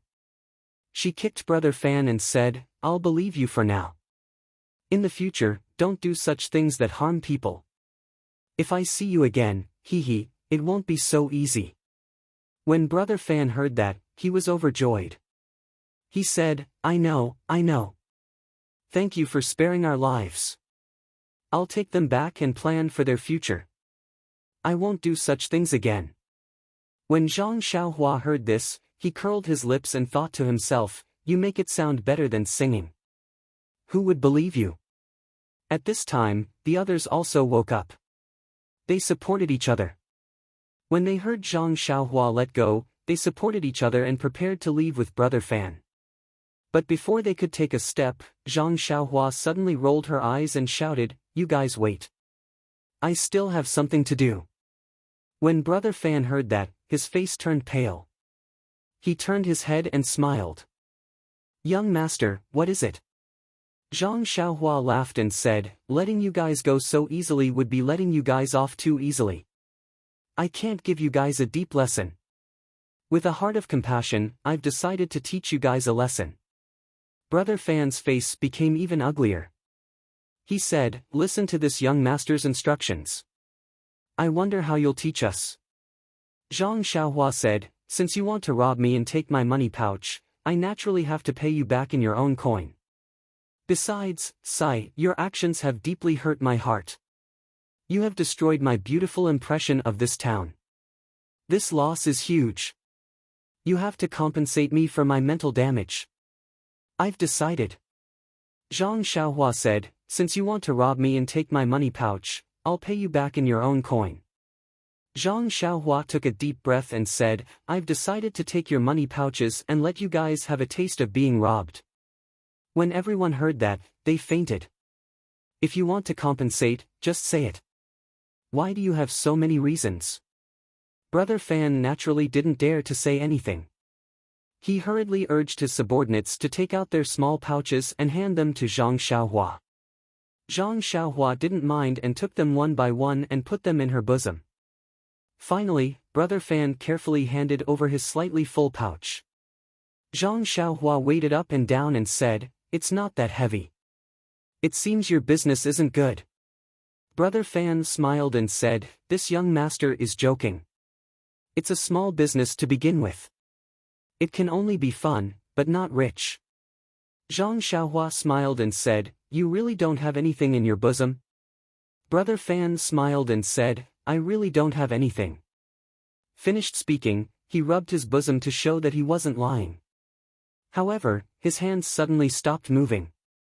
He awkwardly took out a palm-sized light green jade pendant and handed it to Zhang Xiaohua. He said, this, I forgot. I still have this thing in my bosom. Zhang Xiaohua asked curiously, where did this come from? How could you forget? Brother Fan said embarrassedly, I took this from a rich merchant yesterday. I've already taken it to the town's jade merchant for appraisal. They said it's a worthless fake. I just put it in my bosom. If this young master doesn't mind that it's a fake, please kindly accept it. Zhang Xiaohua didn't stand on ceremony and reached out to take it. She said, I'll take it even if it's a fake. It's just a lesson to you. Thus, under Zhang Xiaohua's awe-inspiring righteousness, she plundered the 6 or 7 people's money pouches before letting them go. Yuan Chongqing and the others were dumbfounded by Zhang Xiaohua's actions. They didn't know what to say. Zhang Xiaohua's words were good, and he had his reasons too. You robbed me, so I had to teach you a lesson. Since you want to save people, then I'm not afraid of using strong medicine. Then, you ruffians, I'm sorry. Hand over your money bags. You can treat your own injuries. I'll teach you a lesson, and I hope you can remember this lesson. I hope you can remember this lesson. Zhang Xiaohua put the money pouches and the fake jade pendant into her bosom. Her heart was full, and her eyes curved into crescents. She smiled and said, "Everyone, why are you standing there in a daze? Where do you live? Do you want to go to the galloping carriage company together?" Yuan Chongqing and the others came to their senses and said, "No need, no need. We have our own accommodation. Little brother, come with us." Zhang Xiaohua smiled and said, "Then I won't stand on ceremony." After saying that, she followed Yuan Chongqing and the others and walked away, stepping on the snow. Everyone walked by the roadside, not saying a word, as if they hadn't recovered from the shock just now. Zhang Xiaohua didn't mind and asked as she walked, "Big brother Yuan, after talking for so long, I still haven't asked which part of Pingyang City you are from." Yuan Chongqing said, "We are the armed escorts of the Lotus Flower Escort Company in Pingyang City. This year, we went on a long trip and came to this remote town. I reckon we'll be going back in a few days." Lotus Flower Escort Company? Armed escorts? When Zhang Xiaohua heard this, she jumped 3 feet high in surprise, almost scaring everyone. After that, Zhang Xiaohua pulled Yuan Chongqing's hand and asked, "Then, big brother Yuan, do you know someone called Zhang Xiaohu?" Zhang Xiaohu? Yuan Chongqing and the others were surprised and said in unison, "Of course, we know him. He's our leader Zhang." Zhang Xiaohua suddenly understood. No wonder they said that their leader Zhang was familiar with the 6 complementary fists. Wasn't that Zhang Xiaohu's signature fist technique? Yuan Chongqing asked, "Little brother, do you know our leader Zhang?" Zhang Xiaohua smiled and said, "I don't just know him. I've known him for 13 years. Yuan Chongqing was stunned and said, "What do you mean?" Zhang Xiaohua said, "I'm his biological younger brother. I'm 13 years old this year. Do you think I'm right?" Yuan Chongqing suddenly understood. "Oh, I know. I heard that leader Zhang has a very strong younger brother. What's his name again?" Zhang Xiaohua said, "He's called Zhang Xiaohua. You have to remember such a handsome and mighty name." Yuan Chongqing smiled and said, "Yes, he's called Zhang Xiaohua. He came to the escort agency with leader Zhang last year to apply for a job. I heard that he even lifted 500 kilograms of stone weights. It's a pity that I wasn't there yet. Otherwise, I would definitely recognize you. Little brother, please don't blame me." Zhang Xiaohua smiled and said, "No, no. Look, I look quite similar to second brother." Yuan Chongqing took a closer look and said, "Yes, there are some similarities. However, you're still small and skinny now. Your face is a little chubby, but your brows are still similar. However, if you look at it directly, you might not be able to recognize him. Since he was Zhang Xiaohu's subordinate, he was naturally not an outsider. Moreover, Zhang Xiaohua had been recuperating at the escort agency for a long time before the new year, so he had long regarded the agency as his home. Therefore, he was very close to Yuan Chongqing and the others. The few doubts he had were thrown away. Sure enough, it didn't take long for them to arrive at a slightly remote alley on the east side of the town. After entering the alley, they saw a half-closed courtyard door. Yuan Chongqing and the others pushed the door open and shouted, "Leader Zhang, is Leader Zhang here?" Before they could hear Zhang Xiaohu's reply, another loud voice rang out, "Why are you shouting so loudly? If you don't follow the rules, what's the point of your daily training? Your leader Zhang isn't here." He's out on some errands. If you have anything to say, just tell me. Zhang Xiaohua followed Yuan Chongqing and the others into the small courtyard. The owner of the loud voice also came out from the central room. He was a bald, brawny man with a fierce face. When Yuan Chongqing and the others saw him, they quickly saluted and said, "Escort Leader Luo, you're here." Escort Leader Luo approached them. His nose twitched a few times, and he frowned and said, "You guys went drinking again?" Yuan Chongqing smiled and said, "Big Escort Leader, we've been in this godforsaken place for so long with nothing to do. Our brothers were bored, so we went out for a drink." Escort Leader Luo said, "You can drink, but don't cause trouble for me. Otherwise, I'll teach you a lesson." Then, his gaze fell on Zhang Xiaohua and he said impatiently, "Who is this person? Why did you bring a stranger here? Please add it to your collection, thank you." Chapter 138. Seeing the change in Escort Chief Luo's expression, Yuan Chongqing hurriedly explained, "Please don't misunderstand, Escort Chief. This young man is our Chief Zhang's younger brother. His name is Zhang Xiaohua. We happened to meet him in town, so we brought him back to let the two brothers meet. Think about it, even if he isn't Chief Zhang's younger brother, he's still so young. Since he's from Pingyang City, we can't just let him wander around here alone, right?" Escort Chief Luo's expression softened when he heard this. He then asked, "You know him? You know that he's Zhang Xiaohu's younger brother?" Yuan Chongqing smiled apologetically. "You must be joking, Escort Chief. How would I know him? But don't you think this young man looks exactly like our Chief Zhang? What's there to be suspicious about?" Escort Chief Luo looked at Zhang Xiaohua suspiciously for a moment, then patted his bald head and said, "You're Zhang Xiaohua, right? I think I've seen you somewhere before." Zhang Xiaohua smiled. "It's like this, Escort Chief Luo. I was injured before the new year and spent some time recuperating in the escort agency.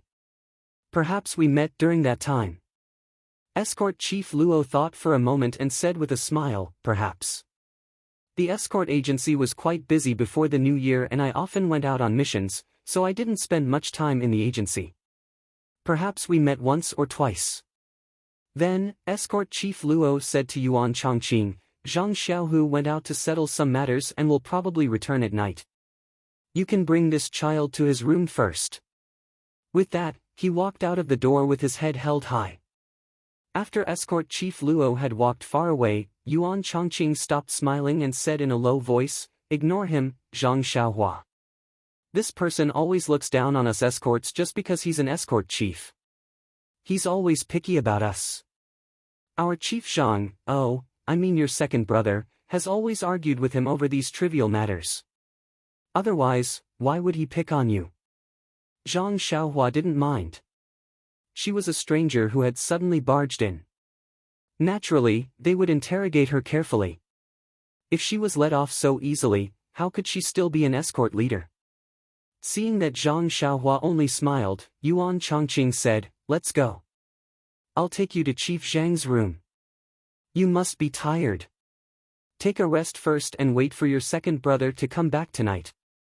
With that said, the few of them brought Zhang Xiaohua to a simple and crude room. The door was ajar, but when they pushed the door open and entered, the room was not empty. Yuan Chongqing smiled and said, "This courtyard was temporarily rented by us when we came over during the new year. It's very simple. We'll probably leave in a while, so we didn't add anything." Zhang Xiaohua smiled and said, "This house is similar to the one second brother has at the escort agency."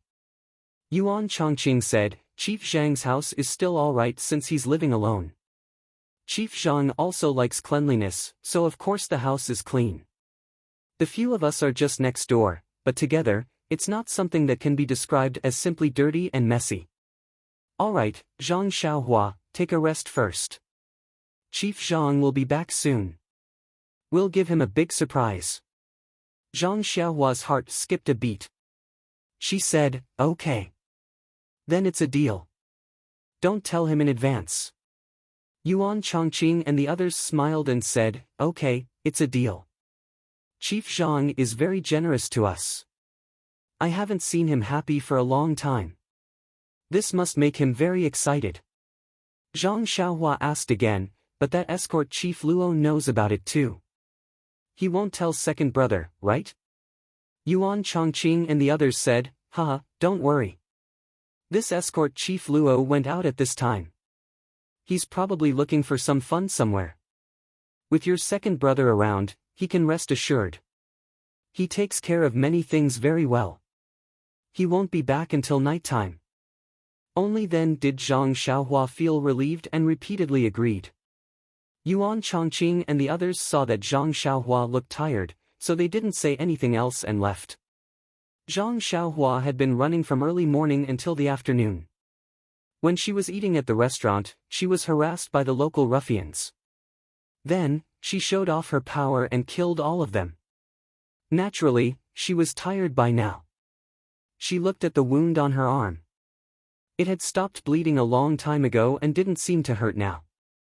She didn't have the mood to care about it. She spread out the quilt on Zhang Xiaohu's Kong bed and crawled into it. She quickly fell asleep. Time passed quickly. The winter days were short and dusk arrived quickly. When the lanterns were lit, Zhang Xiaohu came back from outside. He was exhausted but also a little happy. Even though Zhang Xiaohu was only escort leader Luo's assistant and was only there to help him with his work, this man seemed to think highly of him and pushed all the work to him. Just like today, when he was discussing the return journey en route with the merchants, escort leader Luo even asked Zhang Xiaohu to handle it. Did he really think of Zhang Xiaohu as a permanent worker who didn't need to be paid a monthly salary? However, this was good too. Zhang Xiaohu had learned a lot from this escort mission. Even if he was asked to run an escort alone in the future, there wouldn't be a problem. However, Zhang Xiaohu smiled bitterly and shook his head. He was just an escort, not an escort leader. Why would the agency let him be in charge? Fortunately, he had already agreed on the return journey en route with the customers. Returning to Pingyang City was imminent. At the thought of Pingyang City, Zhang Xiaohu was really eager to return home. He had run 2 long escort trips before the new year and actually didn't stay in Pingyang City for the new year. He wondered how his brother was doing in Huanxi Mountain Village. However, thinking about what Zhang Xiaohua said, there were many people in the mountain village who cared and took care of him. He should be able to have a good new year. There was also Li Jinfeng, young Master Li. He had agreed to let him pass a message to his family and bring some money back when he returned home before the new year. However, he came and went in a hurry and didn't have time to see him. At this moment, he should be at home enjoying the happiness of family. He wondered if he still remembered to make a trip to Guizhuang House. Zhang Xiaohu entered the courtyard. As he greeted the people in the courtyard, he quickly walked back to the house. He pushed open the half-closed door and walked to the small table in the house. He took out a fire starter and lit the oil lamp. He then poured a cup of water and sat on the stool while drinking, heaving a sigh of relief. When he finished drinking the water, he then realized that there was another person lying on his Kong bed. Zhang Xiaohu shook his head and thought to himself, which escort agency's brother is this again? After drinking, he entered the wrong house. Hence, Zhang Xiaohu stood up, picked up the oil lamp and walked to the Kong bed. That person was lying sideways on the Kong bed and was sound asleep. Zhang Xiaohu rolled him over and scolded him with a smile, "Hurry up and get up. It's already dark. Quickly go and eat. If you want to sleep, go back to your room and sleep." However, this person was very small and light. Zhang Xiaohu easily flipped him over. Just as he was feeling surprised, he couldn't help but exclaim when he saw that person's face, "Xiaohua." The oil lamp in his hand almost fell on Zhang Xiaohua's face. Zhang Xiaohu was shocked. He quickly calmed himself down and held the oil lamp tightly to prevent Zhang Xiaohua from being disfigured. He took a closer look and rubbed his eyes. If it wasn't Zhang Xiaohua's small face, who else could it be? Was he dreaming? Zhang Xiaohu walked to the door and looked at the courtyard. There were a few bodyguards and armed escorts walking around. The snow in the courtyard was still very deep. Wasn't this the courtyard he had just entered? Then, Zhang Xiaohu pinched his cheeks unconfidently. The pain proved that he wasn't dreaming. But why did Zhang Xiaohua come to his Kong bed from Pingyang City? With that thought, Zhang Xiaohu walked quickly to the Kong bed. He wanted to wake Zhang Xiaohua up and interrogate her. However, when he saw Zhang Xiaohua sleeping soundly, he immediately retracted his hand. It was better to let Xiaohua have a good sleep. No matter what happened, no matter how serious it was, since she was under his protection, this burden would naturally be shouldered by him, the older brother. His younger brother was still young and must have suffered a lot when he came here. Even if the cause of the matter was complicated, now was not the time to ask. Everything would have to wait until he woke up. Thinking of this, Zhang Xiaohu carefully blew out the oil lamp and put it down. He then tiptoed carefully and walked out softly. He carefully closed the door, afraid that he would make a sound and disturb Zhang Xiaohua's good sleep. Walking to the courtyard, Zhang Xiaohu stopped one of the armed escorts and asked, "Is Escort Chief Luo here?" That person smiled and said, "Chief Zhang, you still don't know when Escort Chief Luo ate here at night? He must be outside at this time." Zhang Xiaohu laughed and scolded, "Of course I know that. I'm asking if you saw him today." That person said, "Not since this afternoon." Zhang Xiaohu probed again, "Then did you see anyone enter my house?" That person thought for a while and said, "I don't remember. Our courtyard is remote and no strangers usually come here. If someone came, I would naturally remember." "Why?" "Chief Zhang, did you lose something?" Zhang Xiaohu smiled and said, No, I'm just asking." After saying that, he let that person go. Then, he asked a few other armed escorts and they all gave the same answer. Zhang Xiaohu was a little puzzled. Did his younger brother fly here? Moreover, how did he know he was here? Just as he was thinking, he bumped into Yuan Chongqing and a few other armed escorts who were on good terms with him coming back from outside. When Yuan Chongqing saw Zhang Xiaohu, he smiled and said, "Chief Zhang, did you just come back from outside?" Zhang Xiaohu smiled and said, "Yes, I just came back." "Why did you all go out again?" Yuan Chongqing said, "It's very boring to stay in the courtyard. Why don't we go out?" Zhang Xiaohu said, "Instead of going out for a stroll, it's better to practice some punches and kicks." "Why don't you practice some punches to train your body?" Yuan Chongqing smiled and said, "Chief Zhang, we can't compare to you. Our punches and kicks are just like that. How can we improve? If I were as lucky as you, I would also practice diligently at the martial arts center to learn the inner strength mantras." Zhang Xiaohu said, "Opportunities are always given to those who are prepared. If you don't put in the effort, you won't be able to seize the opportunity even if you have it." Yuan Chongqing said, "All right, Chief Zhang, I know you're good to us. We'll practice our punches well after dinner. It won't be a waste of your saliva." Zhang Xiaohu smiled and said, "It's your business whether you want to practice or not. You don't have to look at my face." Then, Yuan Chongqing asked mysteriously, "Chief Zhang, did you just come back? You haven't gone back to your room yet, right?" Zhang Xiaohu didn't understand and said, "I've been back for a while. I just went back to my room." Immediately, he came to a realization and asked, "You were the one who brought Zhang Xiaohua back?" Yuan Chongqing blinked and said with a smile, "It seems that I was the one who did it." Zhang Xiaohu laughed and said, "Good brother, I didn't treat you like this in vain. This time, I have to thank you properly." Yuan Chongqing hurriedly declined and said, "Chief Zhang, you're too polite. You're usually very generous to your brothers. Although you're still young, everyone listens to you. We're all happy to do something for you, so you don't have to be so polite. Besides, we just happened to meet at the right time. We really didn't do anything." Zhang Xiaohu smiled and said, "No matter what, Xiaohua is only a teenager. If you didn't bring him, he wouldn't be able to find this place." "Oh right, how did you meet him? Do you know Xiaohua?" Asking this, Yuan Chongqing and the others' expressions were very interesting. He said, "Chief Zhang, like father like son, it should be Brother Dragon and Brother Tiger to you. Zhang Xiaohu stared blankly and scolded with a smile, nonsense, my big brother is called Little Dragon, and I'm called Little Tiger.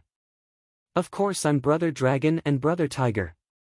Yuan Chongqing saw that he didn't understand and explained with a smile, I'm your little brother. That's what you call amazing. Zhang Xiaohu didn't understand, so Yuan Chongqing told him everything he saw and heard in the afternoon. With this, he spoke for a full quarter of an hour. It had to be said that this Yuan Chongqing's eloquence was excellent. Not being a storyteller with a bright future was a big loss to the storytelling world. There were a few people nearby who all gave a thumbs up and praised Zhang Xiaohu for having an amazing little brother.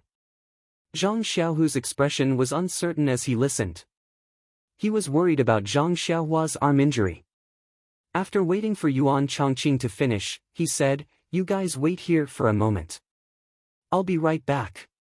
Under everyone's puzzled gaze, Zhang Xiaohu quickly ran back to his room.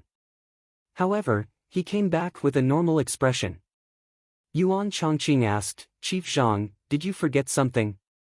Zhang Xiaohu smiled and said, I didn't forget anything. I'm just worried about Xiaohua's injury. If I don't see it with my own eyes, I won't be at ease.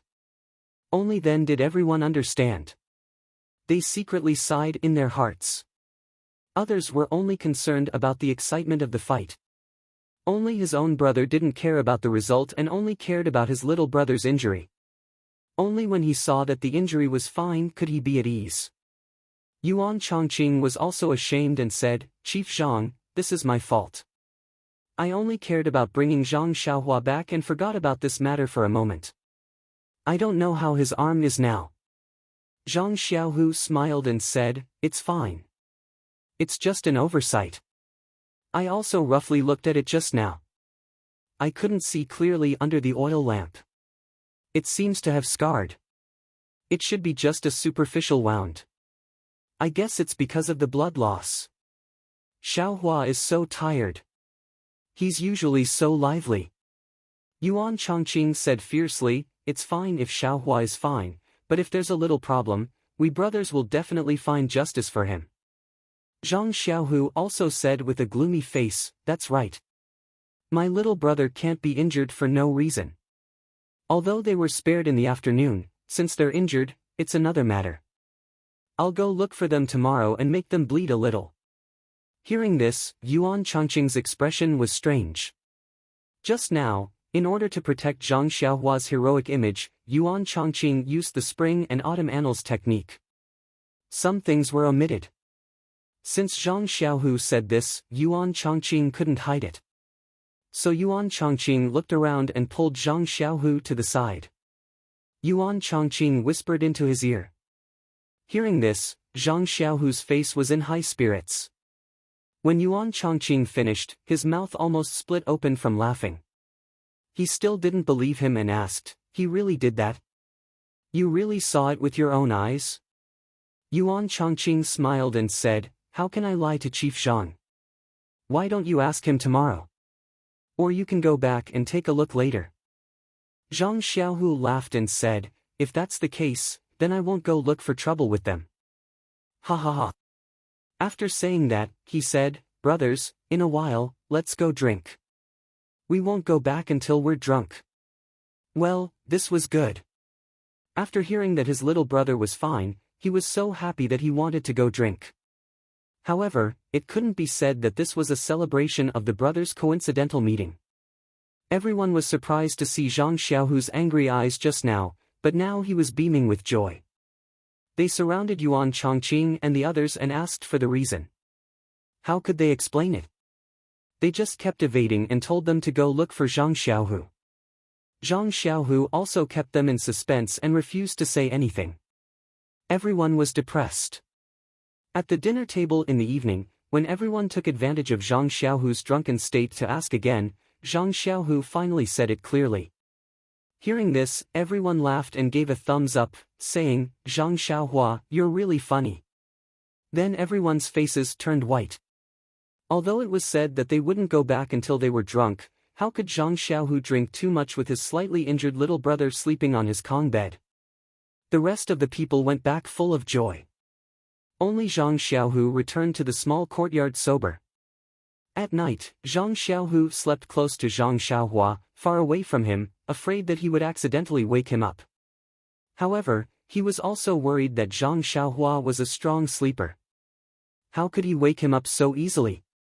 The next day, when Zhang Xiaohua woke up from his flickering dream, the first thing he saw was the second brother he had been thinking about day and night. He couldn't help but be overjoyed. Just as he was about to call out, he heard that Zhang Xiaohu was still sound asleep. He quickly covered his mouth with his hand. However, this small action still woke up Zhang Xiaohu, who was thinking about him. Zhang Xiaohu opened his eyes and saw Zhang Xiaohua's happy little face looking at him. He jumped up from the Kong bed and said with a smile, "Xiaohua, you're awake." Zhang Xiaohua also smiled and said, "Yes, second brother, I'm awake." Not much was said, but the two were happy. Then, Zhang Xiaohu asked, "You didn't sleep enough. How about you sleep a bit more? It's still early." Zhang Xiaohua said with a smile, "Second brother, as long as I wake up, it'll be hard for me to fall asleep again. Besides, I fell asleep when I came to your room yesterday afternoon. I've slept for so long. Otherwise, I'll be sleepy again." Zhang Xiaohu said, "Okay then, let me take a closer look at the wound on your arm." Zhang Xiaohua stretched out her arm. Zhang Xiaohu used the light coming in from the window to take a closer look. He took a towel and wiped off some of the blood on the outside. The wound was as he thought. It had already scabbed over, as if it had been healed for several days. Zhang Xiaohu was completely relieved. "Please add it to your collection, thank you."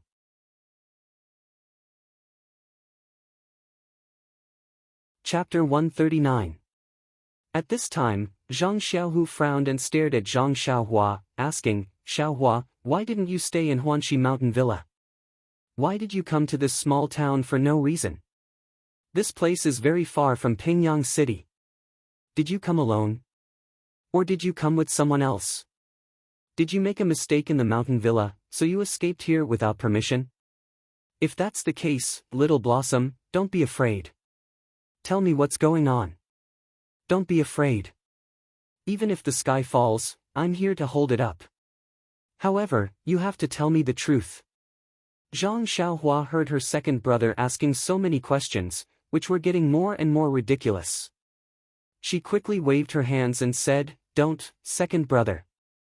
Even if the sky falls down, there's someone higher than you. You don't have to worry about me. How do you expect me to answer so many questions? You'd better pour me some water first. I'm thirsty. After I drink the water, I'll tell you in detail."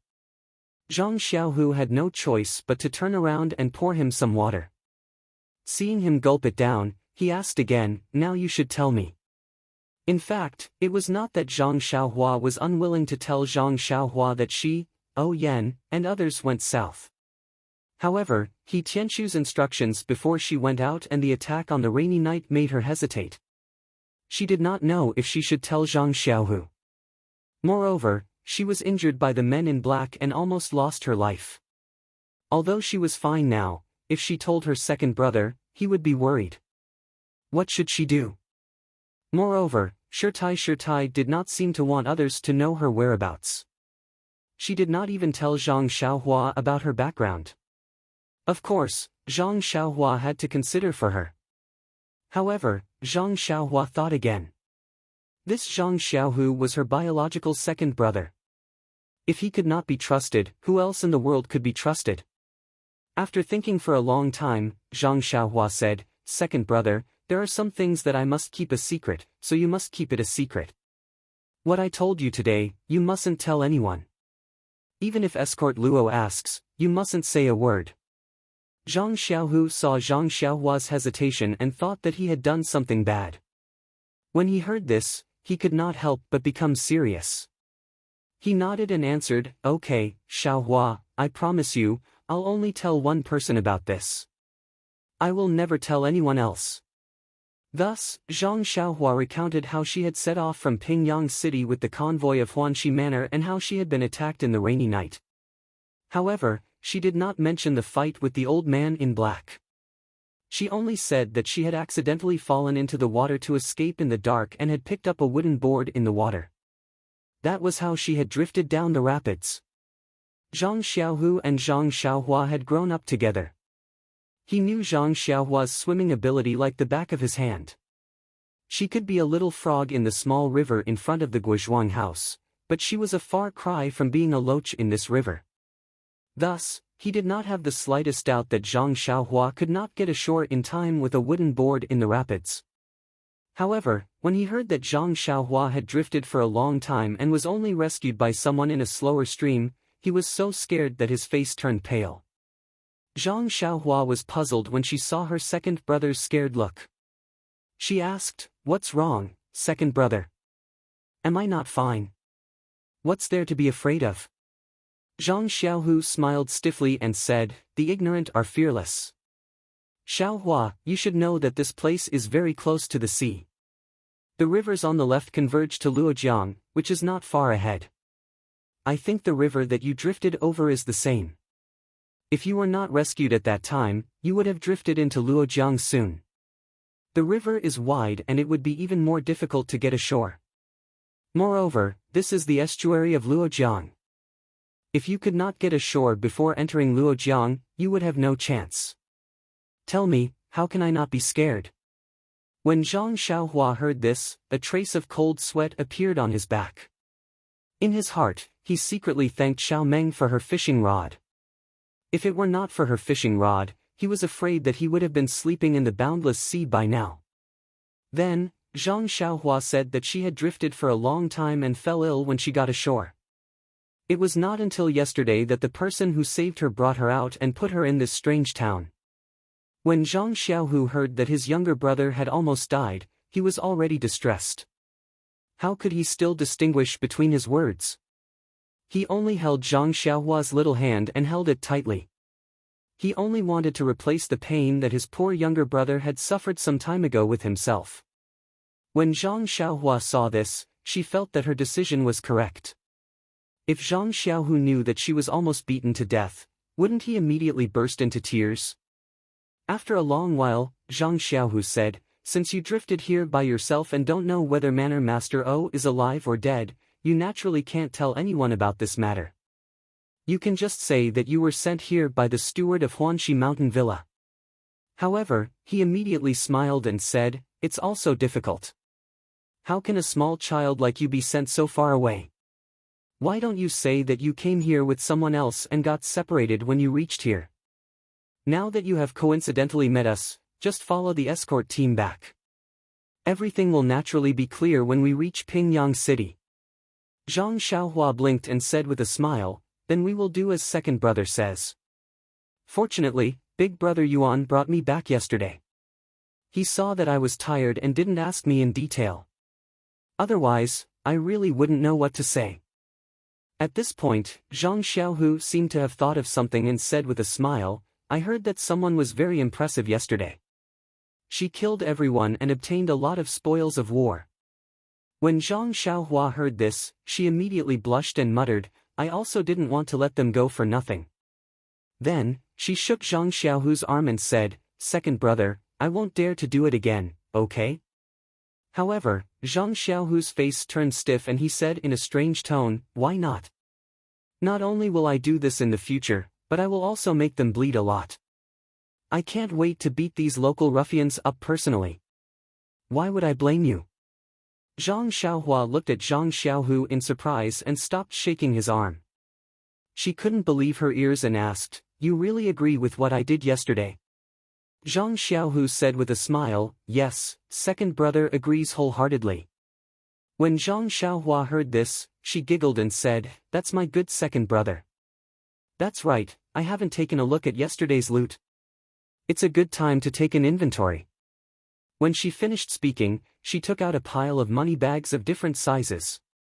She casually took a bulging bag and opened it to take a look. Zhang Xiaohu also took one and opened it. Zhang Xiaohua's money bag had some scattered silver and some copper coins. While he was counting, he heard Zhang Xiaohu shout, "Oh, there's a lot of things in this money bag. There's even a pearl hair clip.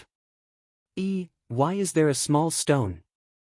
Zhang Xiaohua looked up and saw that her second brother was holding the money bag she picked up and looking at it with great interest.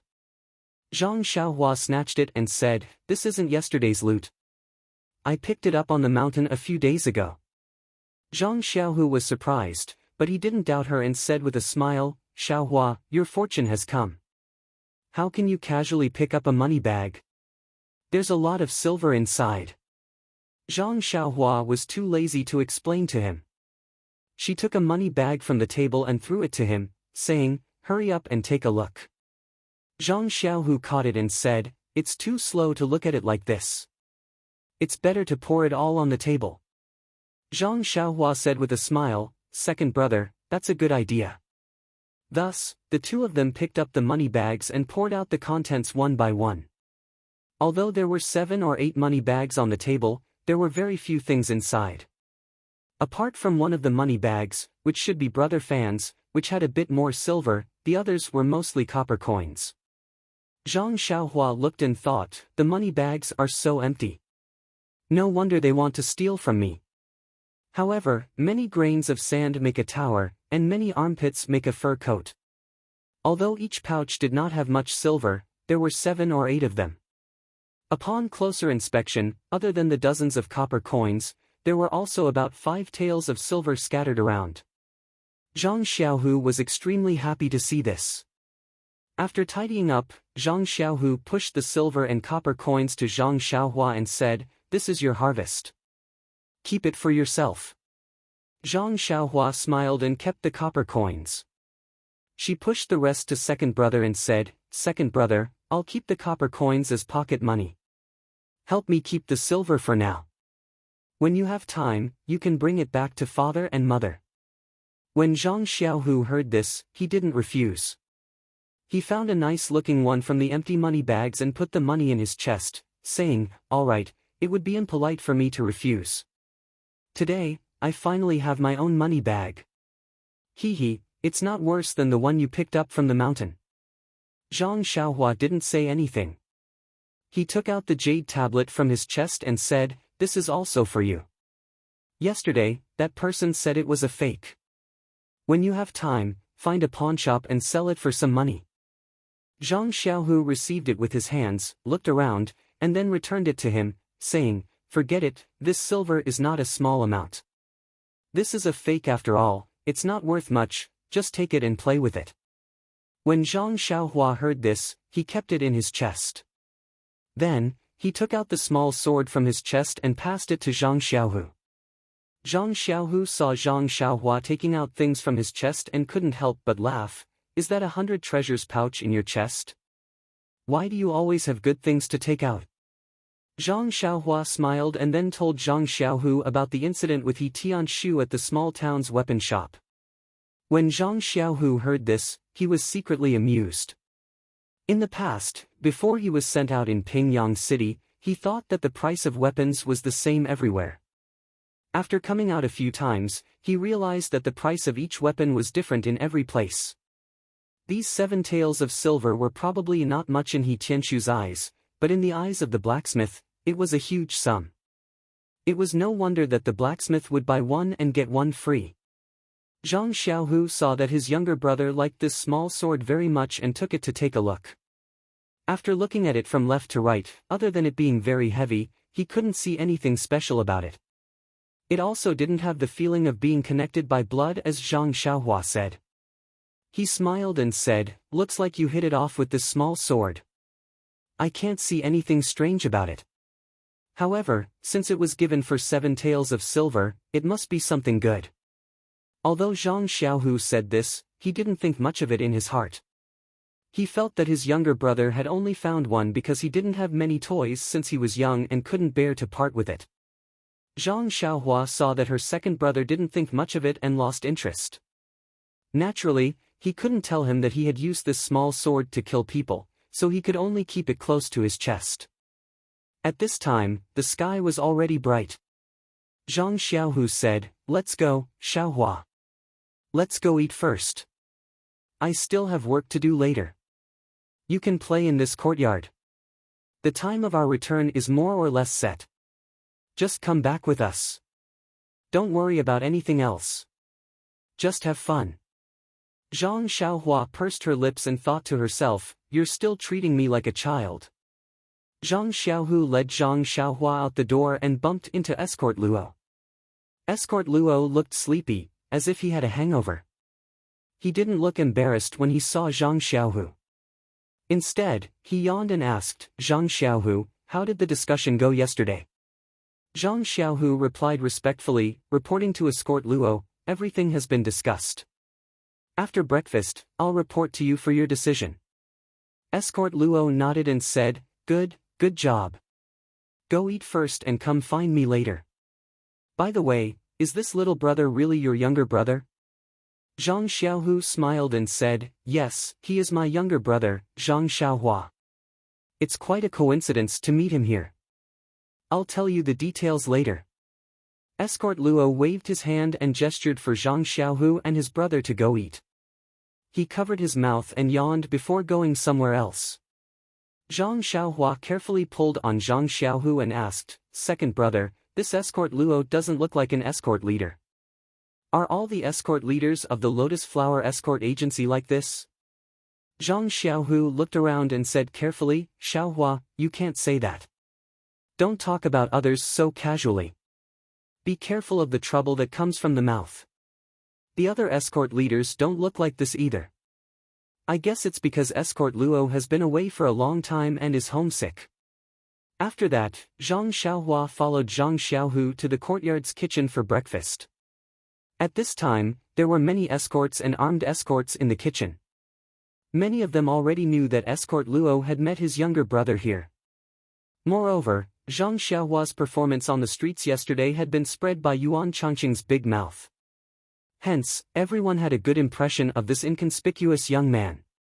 No matter what, he was still a brother from Pingyang City.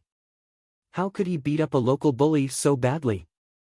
Just thinking about it made them feel relieved, as if they were the ones who did it.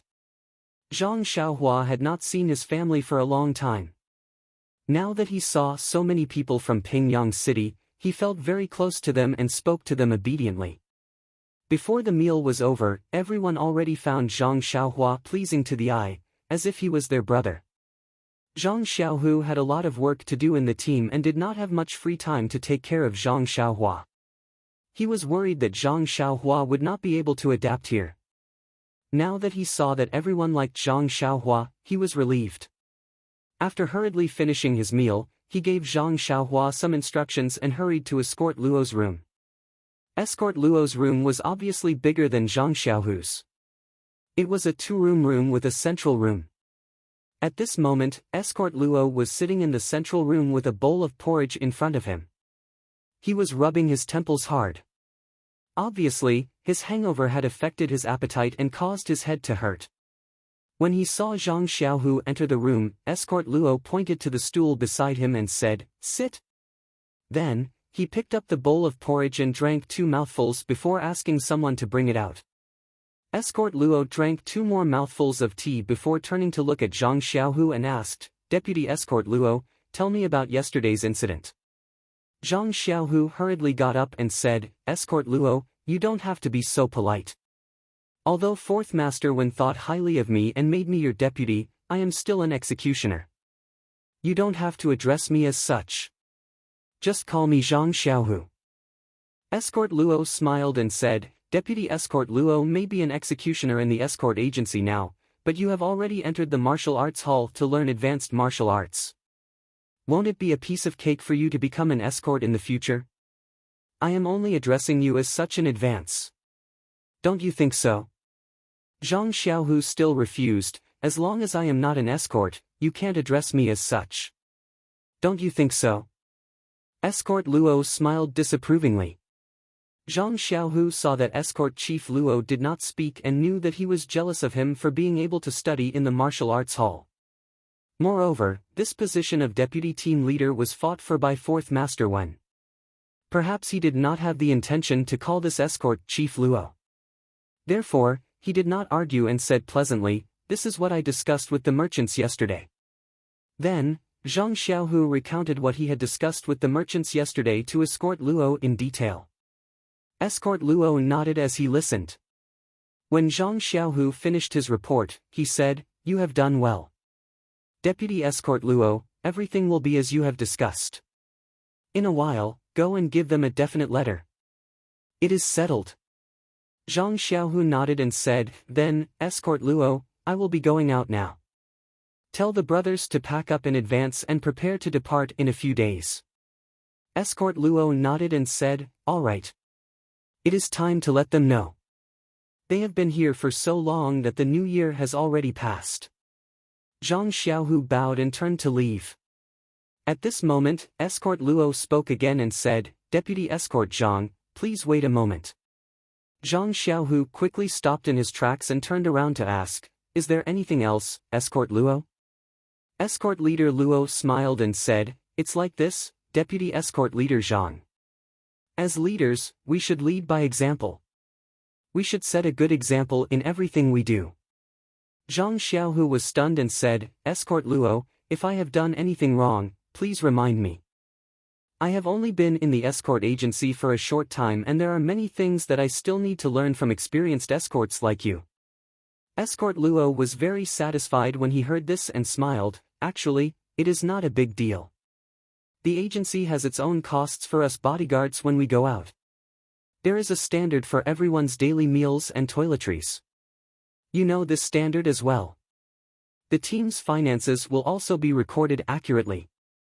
If there is a discrepancy, I will not be able to explain it to the agency, will I? Look at how your younger brother suddenly joined our team. It won't be easy to calculate his food and lodging expenses." Zhang Xiaohu's expression changed drastically when he heard this. "Please add it to your collection, thank you."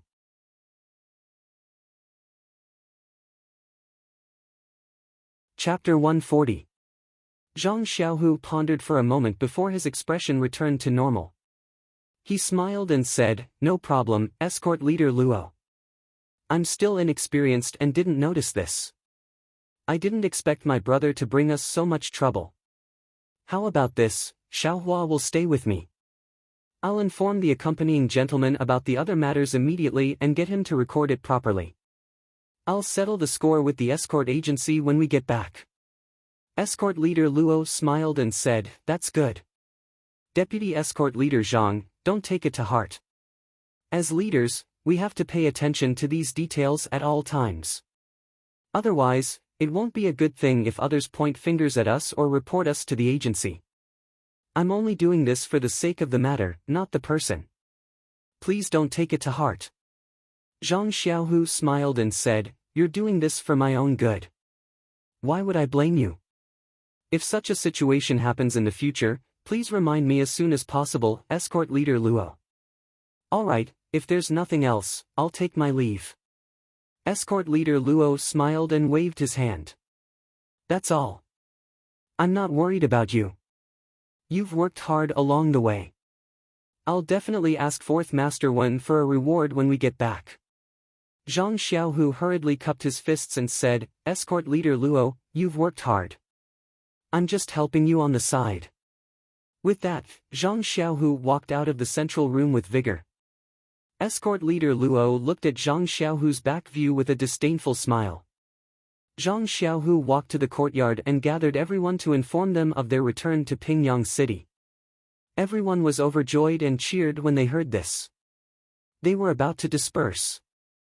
Zhang Xiaohu waited for the crowd's cheers to die down before calling out to the gentleman who was accompanying the team.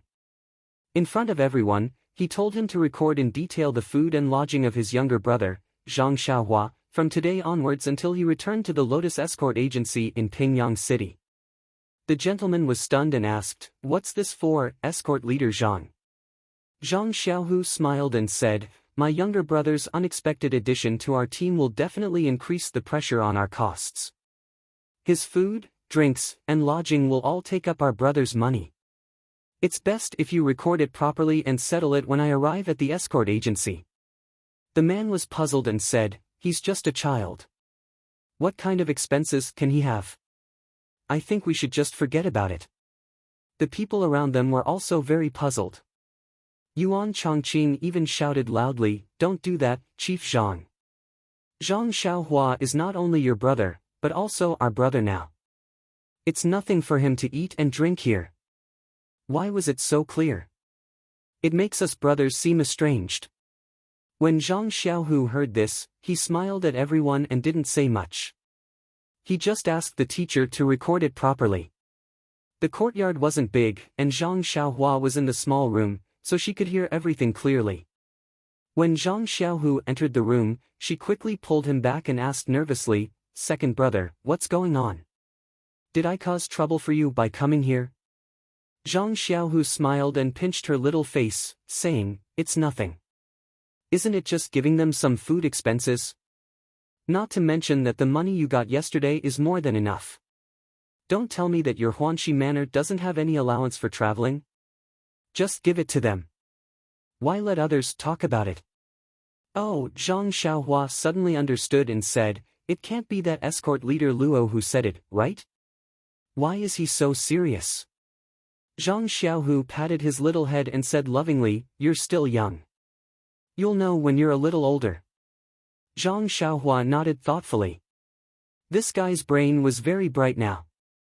Although Zhang Xiaohu didn't want to say much, since he had already pointed it out, how could he not understand it? Unfortunately, she didn't really come here to do business. She wondered if Huanxi Manor would give her some allowance. If not, she would have to take a portion of her earnings from yesterday and give it to the Lotus Flower Escort Agency. Just thinking about it made her heart ache. She immediately hated that escort leader Luo. Zhang Xiaohua wasn't the only one cursing escort leader Luo. Everyone in the courtyard was very surprised when they heard Zhang Xiaohu's words. Seeing that Zhang Xiaohu didn't explain, they secretly pulled aside a teacher who was accompanying the team to ask for details. That teacher also didn't quite understand, but after some deliberation, everyone understood the whole story. They all secretly cursed escort leader Luo for being narrow-minded. At the same time, even more people gave Zhang Xiaohu a thumbs up. The two leaders' positions in everyone's hearts were immediately determined. The next few days were very ordinary.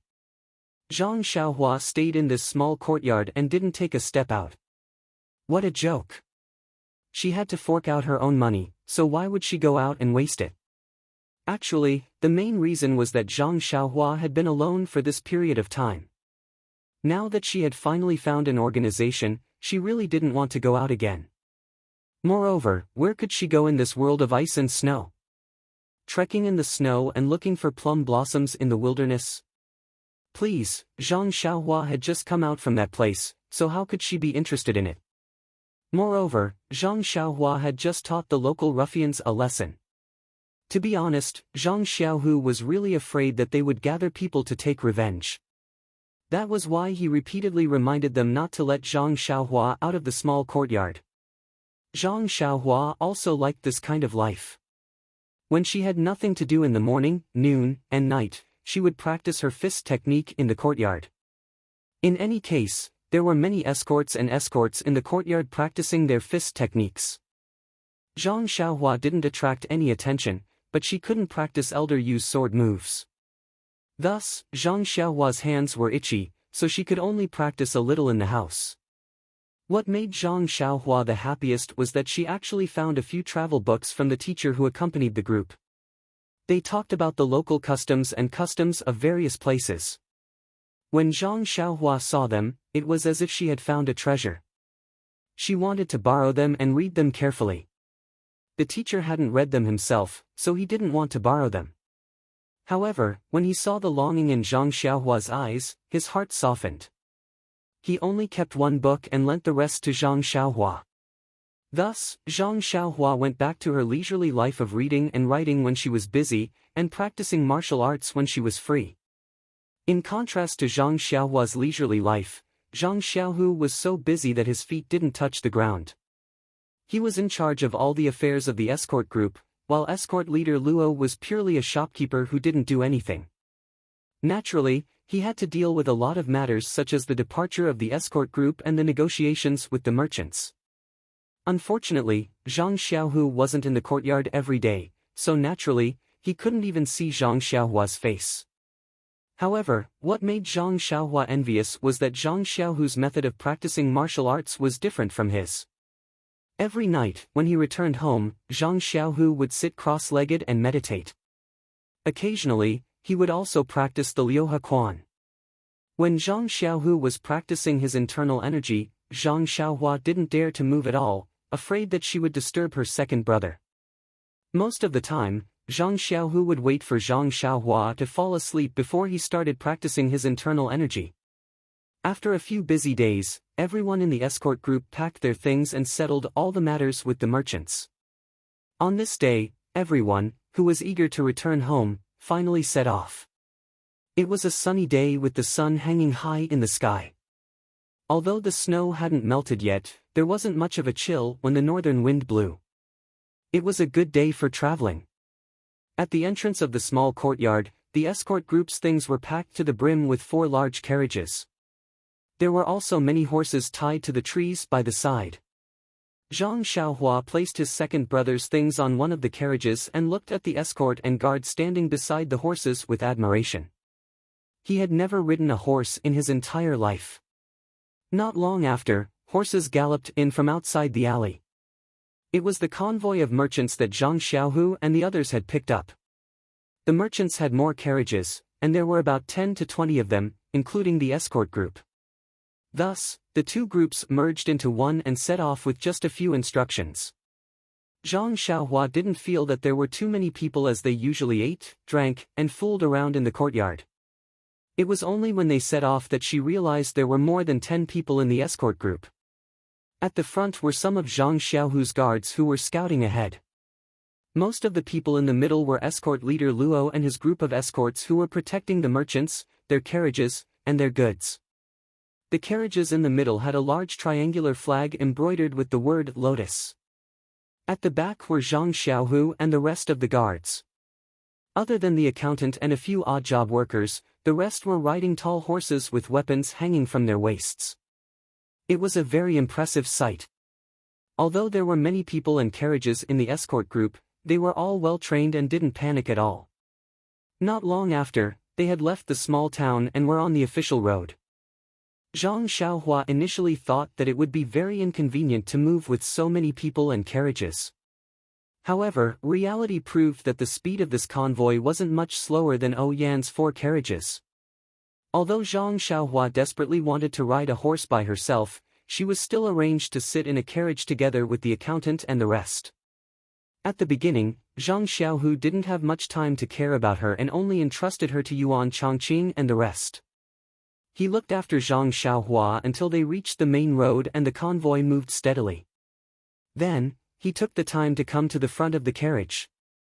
Seeing Zhang Xiaohua's unhappy face, he asked, "Xiaohua, we are already on the road and preparing to return to Pingyang City. Why are you unhappy again?"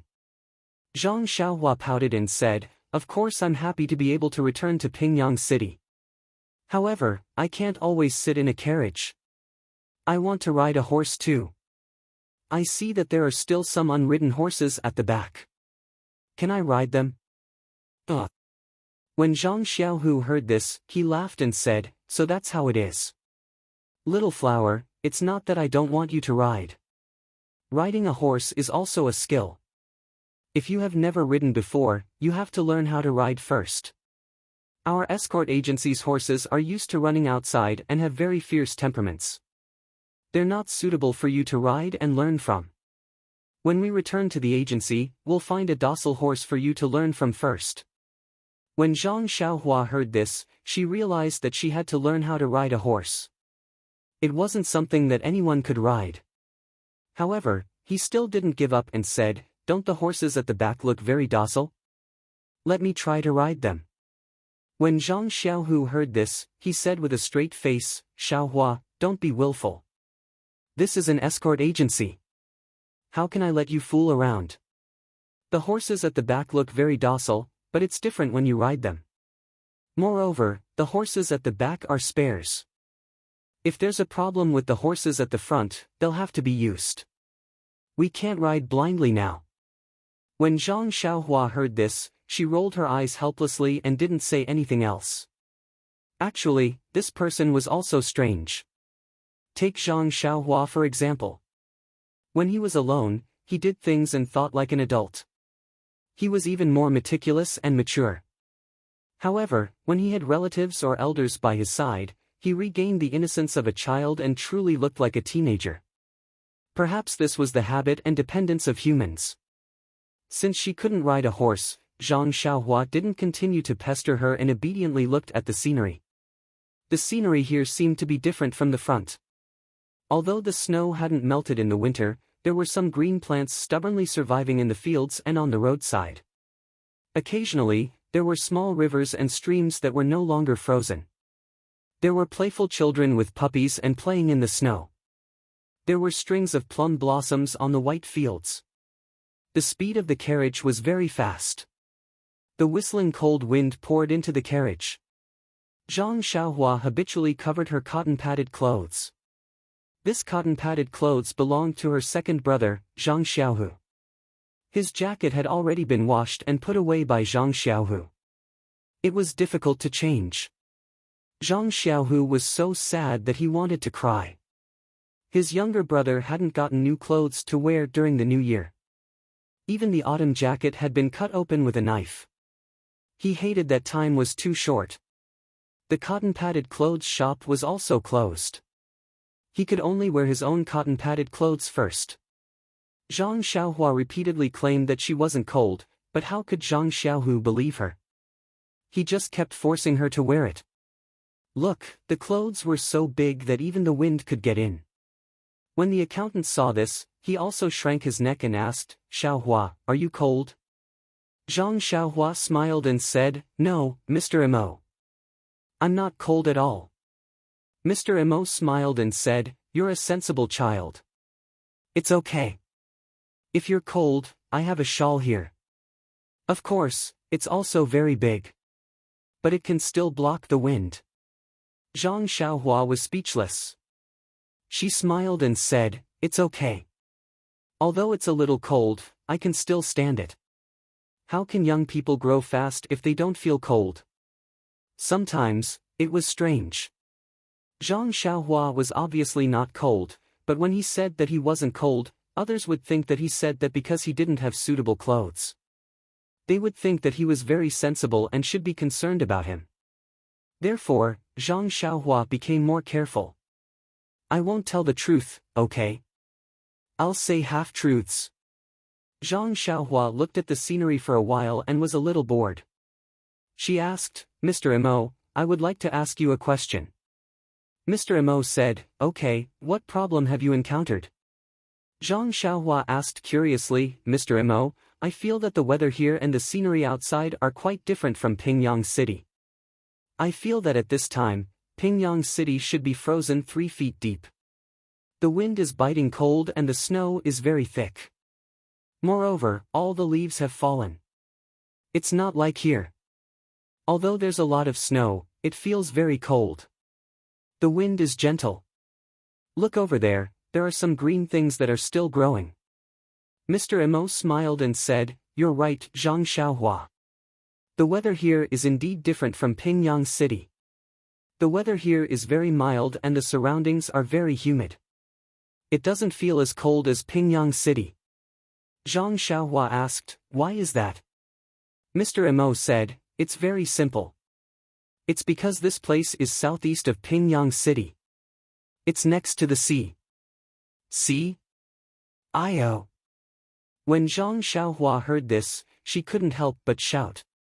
She said, "I forgot that I haven't seen the sea when I came here." Zhang Xiaohua patted the back of her head regretfully. Why didn't she think of looking at the sea when she was bored a few days before she left? According to the books, the sea was boundless and the sky and the sea was the same color. The scenery was very magnificent. She had yearned for it back then. Now that she was here, why did she lose the opportunity for nothing? Looking at Zhang Xiaohua's frustrated look, Mr. Mo smiled and said, "It's okay. You can't see it this time, but you can see it next time. This town is just a small bay near the sea. You can't see too far. You still can't appreciate the magnificence of the sea. If you have the chance, you can take a boat out to sea. That will be more satisfying. Zhang Xiaohua smiled bitterly. She could only accept this. Then, she asked again, then tell me quickly. How is the weather related to the sea? Mr. Mo said, this town is near the sea, so the climate is naturally very humid. The water in the sea will not freeze, so it can affect the surrounding climate. Moreover, this town is closer to the south than Pingyang City, so you will feel that it is much warmer than Pingyang City. When Zhang Xiaohua heard this, she nodded as if she understood. Then, as if she thought of something, she asked, then Mr. Mo, if we go all the way south, will it be warmer? Mr. Mo smiled and said, yes. It is said that the southernmost part is also the sea. It is hot all year round and there is no snowflake. Ah! I see. Zhang Xiaohua exclaimed and said, if that's the case, then the children there can't build snowmen and have snowball fights. How pitiful. Mr. Mo said, that's true. However, they also have their own interests, which you don't have. Moreover, if we go further north, the northernmost part is also said to be the sea. It is frozen all year round and there are ice blocks taller than mountains. The people there live in houses made of ice. Ah! That's strange. Zhang Xiaohua was shocked again and said, if it is frozen all year round, then they won't even have the fun of bathing in the stream. How pitiful. Mr. Mo said, actually, there are many wonderful places in this world that we don't know about. If there is a day when we can travel all over the mainland, how good would that be? As he said that, countless little stars flashed in Mr. Mo's eyes. Zhang Xiaohua asked curiously, then why don't Mr. Mo go out for a walk? Although you can't travel all over the world, you can at least travel to a corner. Mr. Mo said helplessly, there are too many unknown things in this world. The outside world is too dangerous. I don't have the ability to protect myself, so how can I travel? I reckon that I will be eaten by the wild beasts in the mountains in less than 2 days out of Pingyang City. There is no other choice. I will just read other people's travel books to satisfy my cravings. When Zhang Xiaohua heard that, she felt the same way. In this world, one must act according to one's ability. If one forced himself to travel without the ability to protect himself, he would naturally become food in the mouth of the wild beasts. The two of them chatted for a while. Mr. Mo seemed to be sleepy because he had woken up too early. He closed his eyes and dozed off. Zhang Xiaohua did not say anything else. She found a few travel books in her bag and randomly picked one up to read with great interest. Although she could not go personally, it was not bad to read and satisfy her cravings. Time passed quickly. The escort team did not stop for lunch. Zhang Xiaohu rode over and passed some dry food to Zhang Xiaohua and the rest. Everyone ate casually and continued on their journey. Please collect it. Thank you.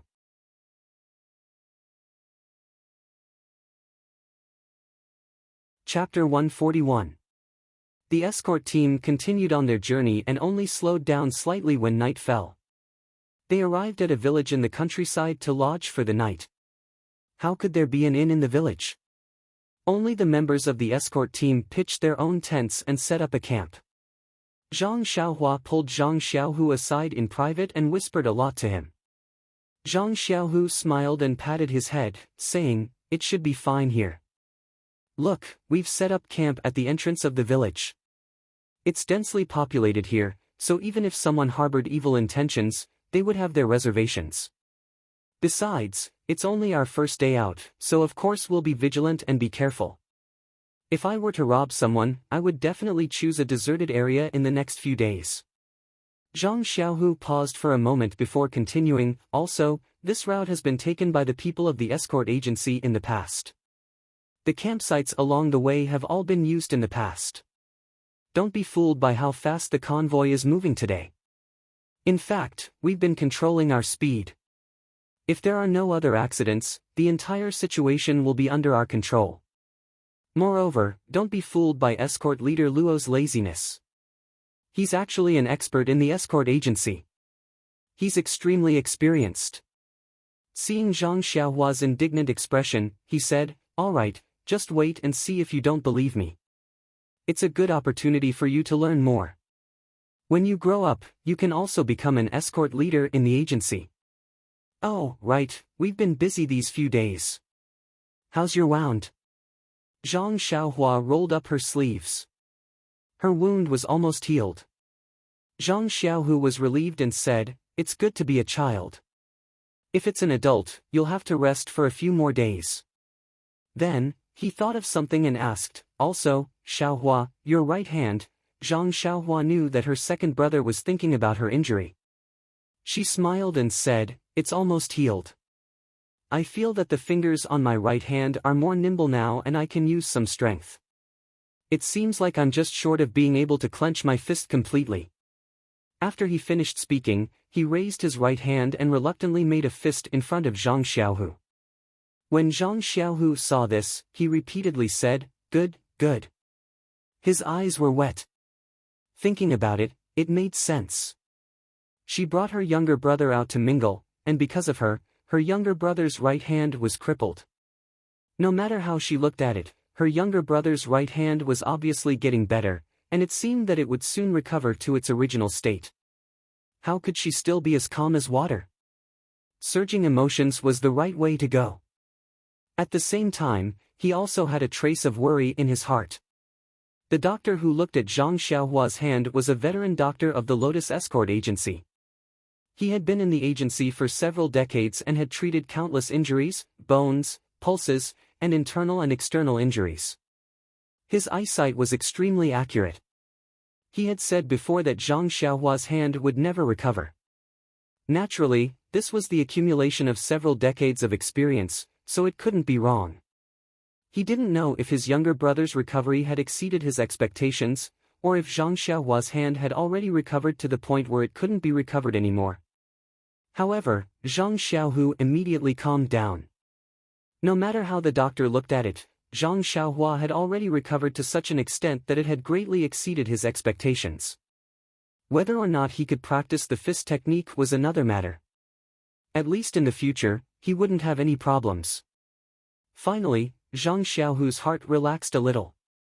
After exhorting Zhang Xiaohua a few more words, Zhang Xiaohu went to busy himself with his own matters. The escort team set up camp in an extremely methodical manner. It didn't take long for them to get up.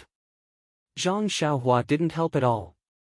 After asking about Zhang Xiaohu's tent, Zhang Xiaohua took some things from the carriage and put them all into the tent. Not long after, Yuan Chongqing came to call Zhang Xiaohua. Ever since he found out that Zhang Xiaohua's food allowance was going to be deducted, Yuan Chongqing took even more care of Zhang Xiaohua. Whenever there was something to eat or drink, Zhang Xiaohua would look for him. Naturally, Zhang Xiaohua didn't stand on ceremony and followed Yuan Chongqing to eat and drink. That night, Zhang Xiaohua slept very soundly. When the sun rose and he opened his eyes, the first thing he said was, "Second brother, was there a robbery last night?" Zhang Xiaohu didn't know whether to laugh or cry when he heard that. He knocked him on the head and scolded jokingly, "Are you still sleeping?" After breakfast, the escort team set up camp and continued on their journey. More than 10 days had passed, but there were no signs of robbery. They didn't even have the chance to camp out in the open. Zhang Xiaohua became increasingly suspicious. If Ou Yen hadn't taken the shortcut that day, would others have had the opportunity to sneak up on their campsite? The further north they went, the colder the weather became. The cold wind on the road also became stronger. The huge triangular flag embroidered with the word Lotus crackled in the wind. On this day, they happened to be traveling on one of the few mountain roads. The escort team had already slowed down and was advancing slowly. Zhang Xiaohu also stayed behind and followed Zhang Xiaohua's carriage slowly. Zhang Xiaohua looked at the snow-covered shrubs on both sides of the road in boredom. She thought to herself, "Isn't this the perfect environment for a robbery? Will the mountain bandits appear?" Just as she was thinking, she heard a hurried sound of a gong. A loud voice shouted in front of them, "I planted this tree and opened this mountain. If you want to pass through here, you have to pay the toll." Zhang Xiaohua's eyes lit up and she shouted, "Someone is robbing us." Zhang Xiaohu glared at Zhang Xiaohua helplessly and said, "Why are you so happy when you hear that someone is going to rob us?" Zhang Xiaohua smiled and said, "We met some mountain bandits last time. There were more than 10 of them and they played with us in a best of 3. It was quite fun. Besides, don't we have dozens of people in our escort team? Why would we be afraid of them? Wouldn't we be able to defeat them in a few moves?" Gosh, Zhang Xiaohu thought to himself, so Xiaohua wants to watch the show. Zhang Xiaohu rebuked, "Last time, you encountered a dozen or so bandits. You can't say that there are only a dozen bandits. Although our escort team has a lot of people, if there are hundreds of bandits, how can we deal with them? Didn't you and I end up as captives?" "Ah, I see." Zhang Xiaohua exclaimed, "Then what should we do? Who knows how many bandits there are? Are there any strong ones that even second brother can't defeat?" At this moment, Zhang Xiaohu comforted him, "Xiaohua, sit in the car. I'll take a look in front. I think escort leader Luo has already gone over." Zhang Xiaohua was not obedient and begged, "Second brother, take me with you. I want to see the mountain bandits that only appear once in 100 years. Is that okay?" She was actually acting coquettishly as she spoke. Zhang Xiaohu looked at this younger brother that he doted on.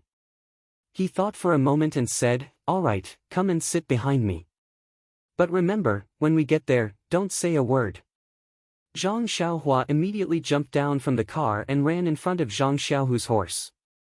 Zhang Xiaohu bent down and reached out to grab his hand. With a tug, he pulled him up and made him sit behind him. Then, he whipped his horse and slowly walked to the front of the convoy. The convoy of 20 carriages was quite long. The escorts and guards of the escort agency were all armed and protected the convoy tightly. No one was like Zhang Xiaohua, who went to the front to watch the show. Zhang Xiaohu whipped his horse and walked to the front of the convoy. He was not in a hurry to go forward. There was an empty space in front of the convoy and a few escorts had already rushed over. Escort leader Luo, who usually looked lazy, was riding at the front of the convoy. He kicked a long spear in his hand and looked calmly ahead. Zhang Xiaohua secretly poked her head out from under second brother's armpit and carefully looked forward. When she saw the situation clearly, she couldn't help but gasp. Unlike the last time, there were more than 10 people and a few horses. In front of the convoy, there were over a dozen burly men holding various weapons sitting on tall horses. They looked at them coldly, and behind the horses, there were over a dozen burly men who were also holding weapons. They all stood calmly, as if they were in a neat formation. They did not have the laziness of the bandits that he saw last time. Moreover, what made Zhang Xiaohua the most nervous was that there seemed to be many people hidden in the trees on both sides. They seemed to be surrounding the entire convoy. Zhang Xiaohua asked softly, "Second brother, what should we do? There are so many people, I don't think we can fight them. Should we start fighting? You have to be careful, why aren't you holding a weapon?" At this moment, Zhang Xiaohu seemed to be unusually quiet. He said softly, "Xiaohua, don't say anything. Just watch quietly." Zhang Xiaohua immediately shut her mouth when she heard this. Indeed, at this moment, escort leader Luo, who was standing in front of the convoy, moved. He shook the reins and let the horse slowly move forward until it reached the center of the empty space. Then, he cupped his fists and said, "May I know who are the people in front of us? Please come forward and speak." Hearing this, a red-faced, square-faced man among the mountain bandits on the opposite side also urged his horse to move forward. The two horses only stopped when they were close enough. That person also cupped his fists and returned the greeting. "I am Yang Shua, the big boss of Withered Grass Mountain. May I know how to address you?" Escort leader Luo said, "I am Luo Rueha, the escort leader of Lotus Escort Agency in Pingyang City. My bodyguard is just passing by, please be magnanimous." The leader of the mountain frowned and said loudly, "Oh, so it's a friend from Misty School from afar. Please hold the flag and take a look." When escort leader Luo heard that he had met the person in question, he was happy to follow the rules of the underworld. He said, "Chief Yang, please wait a moment. Then, he turned his horse back and walked to the front of the convoy. He shouted, please hold the flag. Thus, the two escorts beside the first carriage dismounted from their horses and came to the front of the carriage. They respectfully took down the escort flag from the carriage and walked to escort leader Luo's horse to hand the flag to him. Escort leader Luo held the flagpole with both hands and waved it in the air. Then, he turned his horse and returned to the empty space in the center of the convoy. Chief Yang, who had been waiting for escort leader Luo, examined the escort flag carefully and nodded. Then, he cupped his fists at the escort flag and said with a smile, you are indeed a friend from Misty School. This Yang has neglected you. If you have time, please come to the stronghold for a chat. Escort leader Luo smiled and said, of course, of course. I came and went in a hurry today and didn't have time. If I pass by next time, I will definitely pay you a visit. Chief Yang said, then please have a safe journey, escort leader Luo. This is the token of our stronghold. You may travel for 500 miles. Then, he shook his hand and threw a small token over. Escort leader Luo smiled and said, thank you very much. There is a small token of our appreciation on the back. Please accept it, Chief Yang. Chief Yang nodded and said, thank you, escort leader Luo. This one will not see you off. Have a safe journey. Then, he cupped his fists again and returned to his camp. He said a few words to the people behind him and the dozen or so horses followed him back into the forest. Escort leader Luo also turned his horse back when he saw the bandits leave. He gave a few instructions to the escorts behind him and then gestured for the convoy to continue moving. Zhang Xiaohu saw the convoy move and brought Zhang Xiaohua back to the back of the carriage. However, Zhang Xiaohua refused to get down and clung to second brother's horse. Zhang Xiaohu said helplessly, let's ride for a while more. When I reach the front, you have to return to the carriage. Zhang Xiaohua nodded profusely. By the time Zhang Xiaohua and the convoy passed through the empty space, the entire convoy had already passed by. Zhang Xiaohua saw the escort that escort leader Luo had instructed earlier with a bag of items in his hand. He rode to the bandit's side and handed it to a bandit who was guarding there. The bandit took the bag and weighed it in his hand. He smiled and cupped his fists at the escort before he left. The escort immediately rode back to the front of the convoy. Zhang Xiaohua was puzzled. She asked Zhang Xiaohu in a low voice, second brother, why is this robbery so strange? They don't kill each other, and they don't even play 2 out of 3 games. Why did they just let it pass? Zhang Xiaohu smiled and said, what do you think robbery is? Is it just fighting and killing? Zhang Xiaohua said, if they don't fight and kill, how are they going to wait for the loot? Zhang Xiaohu was not surprised and said, there's nothing strange about it. I thought the same as you at first. The first time I encountered a robbery, I was so nervous that I was sweating. But after a few more times, it's always been the same. All bark and no bite. Only now do I understand what's going on. Zhang Xiaohua asked curiously, is there an inside story? Zhang Xiaohu smiled and said, actually, it's very simple. Bandits rob people for nothing more than money, and there's a method to it as well. If they just fight and kill, they'll be at a disadvantage. As the ancients say, killing 1,000 people will hurt 800 of your own men. There's a price to pay for killing. If you can get 10,000 guans of riches for each kill, then it's naturally worth it. But where would you find such a good business? Let's not talk about this road of yours. If people often die here, the merchants in the future will take a detour. If they don't take this road, won't you lose your source of income? Moreover, every time you fight and kill, how many brothers do you have to risk their lives for? Therefore, robbing also requires skill. If you can avoid fighting, then don't fight.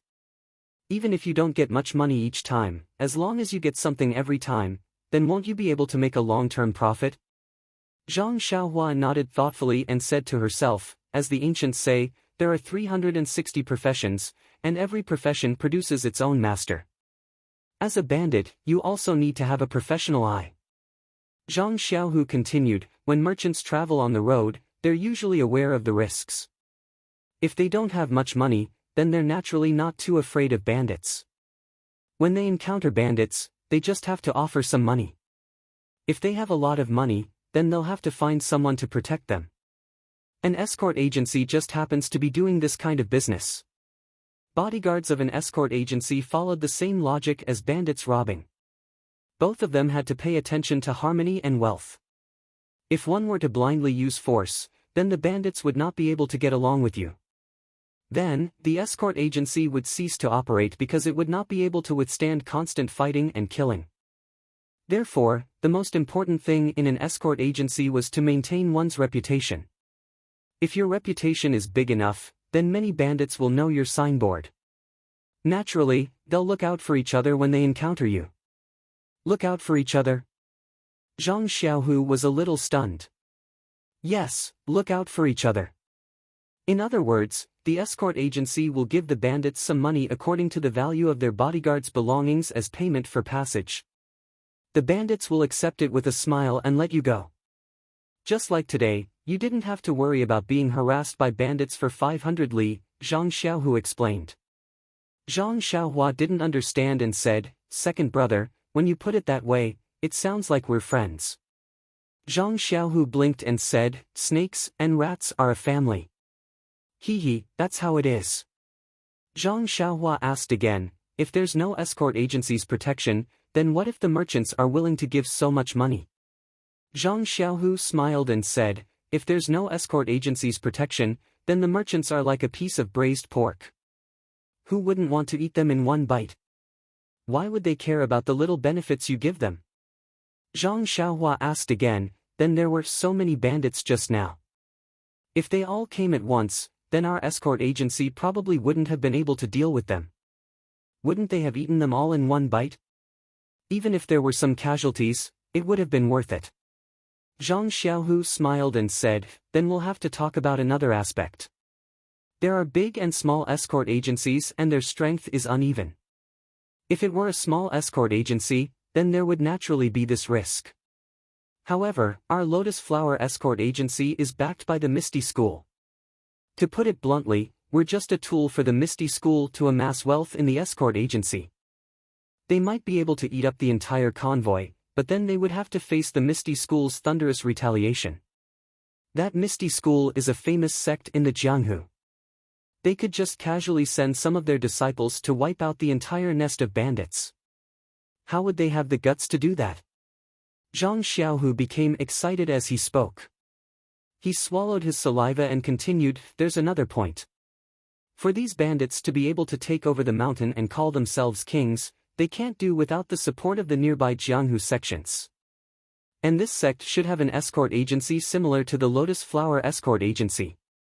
If they don't give us face, not only can the Misty School eliminate these bandits, they can also know the bandits within their sphere of influence and rob and kill their escort agency. Zhang Xiaohua nodded and said, I understand. Actually, to put it bluntly, martial strength is still the most important thing. If you're strong, then everyone can talk it out and part ways. Harmony breeds wealth. If you're weak, then you can only swallow your broken front teeth. That's right, does that mean that the bandits of Shichui Mountain are backed by the Misty School? Zhang Xiaohu smiled and said, I don't know about that. But Shichui Mountain is too small. Even if they want to rely on the Misty School won't pay them any attention. Zhang Xiaohua sighed and said, this Jianghu is too complicated. It's really hard to explain. Then, Zhang Xiaohua said happily, if that's the case, then wouldn't the escorts of your escort agency be very safe? You don't have to risk your lives. Zhang Xiaohu smiled bitterly and said, how can it be as free and unfettered as you say? There will always be bandits who don't know their limits and come to rob us. Being an escort agency is a profession that licks blood from the edge of the blade. Don't you see that the agency has to recruit new bodyguards and escorts every year? Then where did the old people go? But I'm only an escort right now. It's not my turn to do these kinds of things. Zhang Xiaohua listened and was silent in her heart.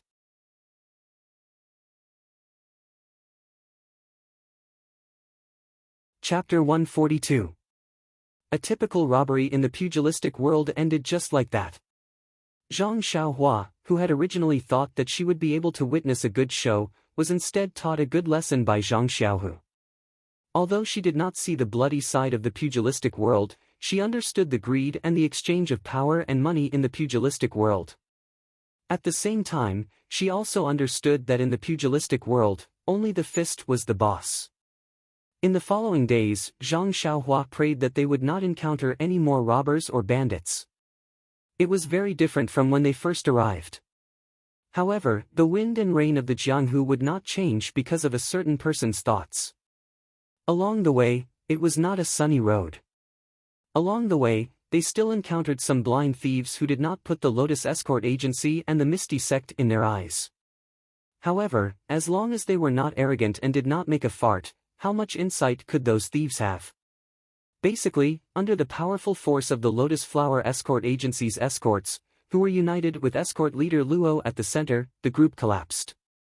However, heaven and earth were merciless, and swords and spears had no eyes. A few of the escorts were still injured, and one of them even had his wrist almost chopped off. Although the escorts had the best medicine on them, and the team had also found the best doctor at the next town they stopped at, the injury was still very serious. His life was saved, but his hand was completely crippled. For the rest of the journey, the injured escort lay in the carriage behind Zhang Xiaohua. Zhang Xiaohua could see his listless eyes and gloomy expression from time to time. This made Zhang Xiaohua, who was originally very lively, feel unusually heavy. Fortunately, the Lotus Flower Escort Agency's martial skills were still quite good. There was only one seriously injured escort along the way. Although Zhang Xiaohua felt very uncomfortable, escort leader Luo was very happy. He felt that he was blessed by a lucky star and that the journey back was too smooth. This small town by the sea was really far from Pingyang City. They had only entered the Misty School's territory after traveling for almost a month. The escorts seemed to be very sensitive about their own family's sphere of influence. According to the original plan, they were supposed to arrive in the afternoon, but because one of their carriages broke down and delayed their journey, they only arrived at a remote mountain village in the afternoon. If it had been a few days ago, the convoy would have set up camp and rested. But tonight, not only escort leader Luo, but the other escorts were also determined to continue their journey. Even if they had to travel at night, they had to reach their own family's territory first. Therefore, the group of people drove the carriages forward under the cover of dusk and only entered a small town when it was close to midnight. As soon as they entered the town, escort leader Luo let out a long sigh and shouted, "Brothers, we're in our own territory now." Ha! Everyone laughed as well, causing the sleepy Zhang Xiaohua to look at them with a puzzled expression. For the next few days, the escort team was obviously not as strict as before and their itinerary was also much more casual. Therefore, by the time they reached Pingyang City, it was already midnight. Although Pingyang City was a city, it was only an inland city and did not have much strategic significance. Therefore, out of the 4 city gates, only 3 were closed at night and 1 was left open for people to enter and leave. This was also one of the reasons why the Lotus Flower Escort Agency's convoy was traveling at night. Who wouldn't want to return to the agency early, wash up, put everything down and sleep easily? Of course, Zhang Xiaohua had already fallen into a deep sleep when the convoy was just nearing Pingyang City. The convoy quickly arrived at the entrance of the escort agency. It was already late at night and the door of the agency was naturally closed. Someone went up and knocked on the door. When the person who opened the door saw that it was the escort team who had returned, he no longer complained about being disturbed in the middle of the night. He hurriedly opened the middle gate and ordered more than 20 carriages to be driven to the square of the escort agency. The dozens of people returning to the escort agency caused quite a commotion and the guards at the gatehouse were aware of it. The leader first congratulated escort leader Luo for safely bringing the people from the escort agency and the merchants back to Pingyang City. Then, he said to Zhang Xiaohu, "You're finally back. Fourth Master Wen has been looking for you for many days. He instructed us to bring you to see him immediately once you're back." Zhang Xiaohu was stunned.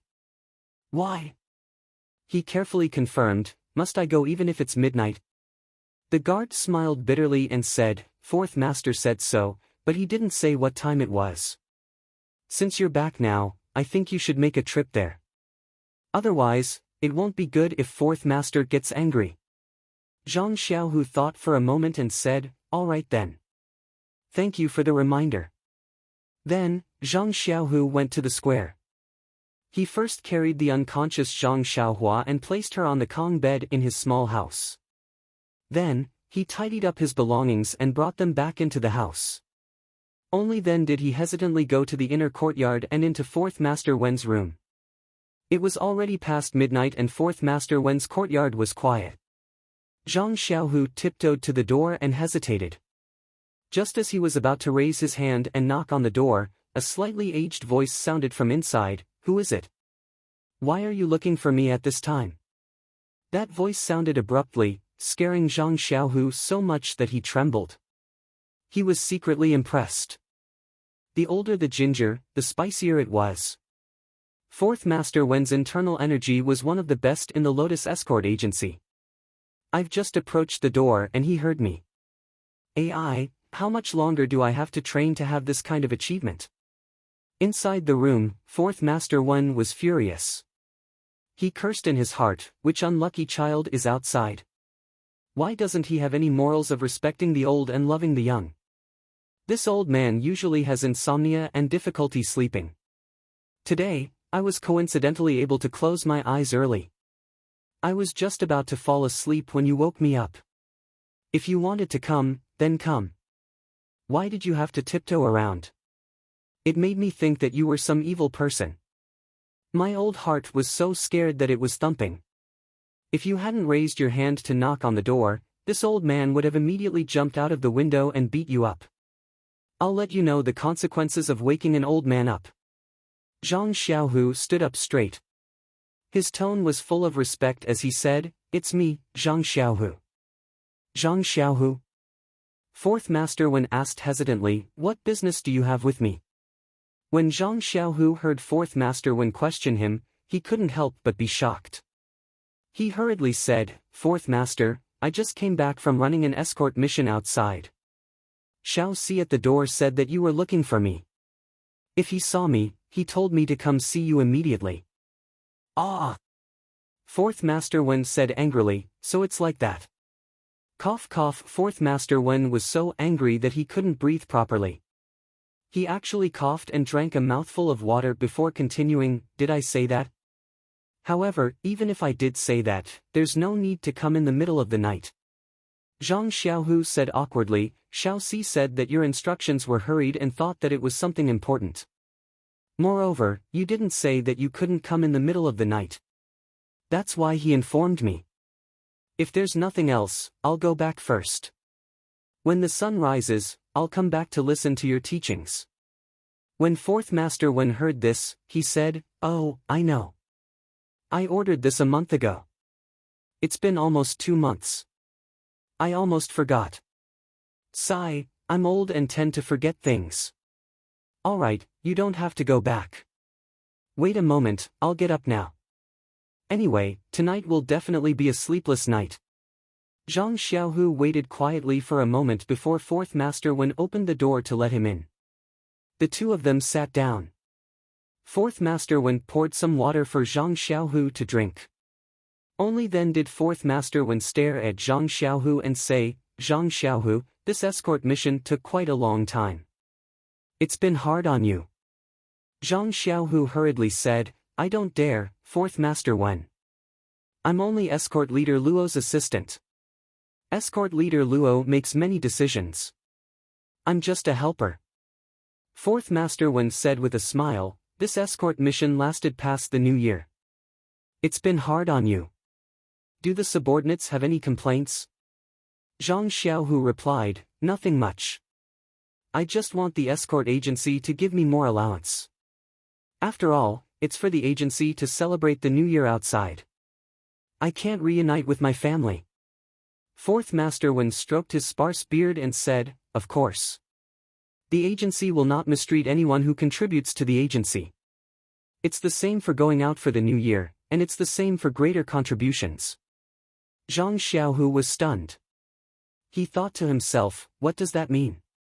However, he still said respectfully, then I'll thank Fourth Master on behalf of my brothers for your care.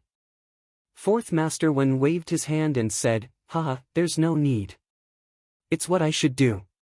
Then, he hesitated for a moment and asked, did this escort mission go smoothly? Zhang Xiaohu was puzzled. He said, yes, it was very normal. We only met some common bandits along the way. Escort leader Luo handled them with ease. However, he thought to himself, what's the old man doing? Could it be that he can't sleep and wants to find someone to chat with? I'm tired.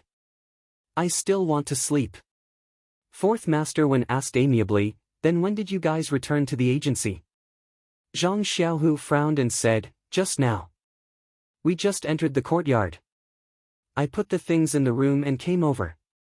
Fourth Master Wen nodded and said, oh, then you didn't hear any news. News? Zhang Xiaohu was stunned. What news? Fourth Master Wen thought for a moment and changed his expression to one of grief. He said, Zhang Xiaohu, you can be considered my confidant. It's fate that you and I are able to come to the Lotus Escort Agency as an escort. I think you also hold the belief that your youth, your passion, your sweat, and even your life will be dedicated to the agency. Zhang Xiaohu was even more stunned. These parallel sentences were said in such a refined manner that he couldn't quite react. Looking at Zhang Xiaohu's shocked expression, Fourth Master Wen continued, back then, I was the same as you. I also had the same thoughts, to dedicate my life to the agency. You see, I've worked hard for most of my life to see the agency prosper to this day. The agency is my home. It's up to everyone to love their job. If we didn't have the thought of dedicating our lives, the agency wouldn't have been able to get to where it is today. Zhang Xiaohu felt dizzy. He said carefully, Fourth Master, did I do something wrong? Please guide me in time. Fourth Master Wen smiled and said, you did very well. You didn't embarrass me. Zhang Xiaohu opened his mouth and said, then you. Fourth Master Wen changed into a sorrowful expression and said, it's like this. I have some very sad news to tell you. I hope you can be mentally prepared.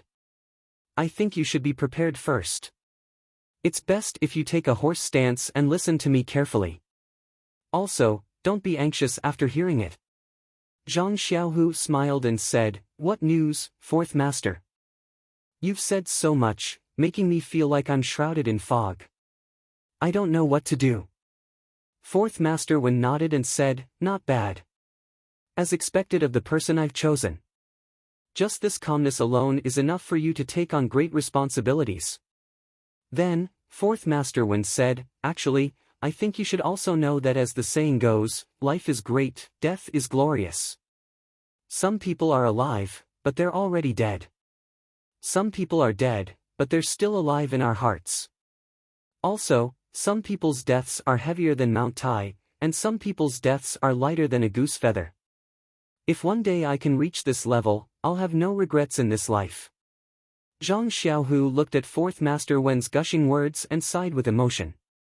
However, he didn't dare to say anything. He only wanted to know what the news that made him so sad was. Suddenly, he seemed to feel something.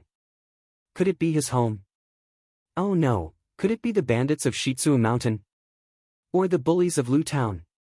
Zhang Xiaohu was stunned. What should he do? Fourth Master Wen seemed to not see Zhang Xiaohu's uncertain expression under the light. He continued to say, in a person's life, it's easy to do one or two good deeds.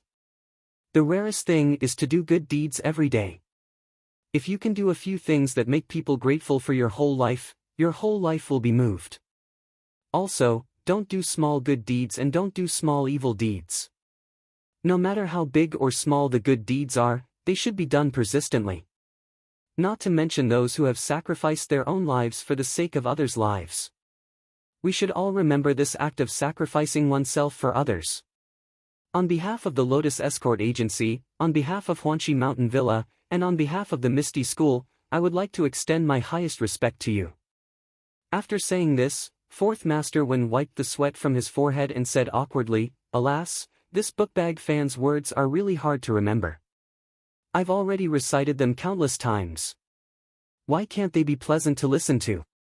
You can't blame me. I thought you would come back soon.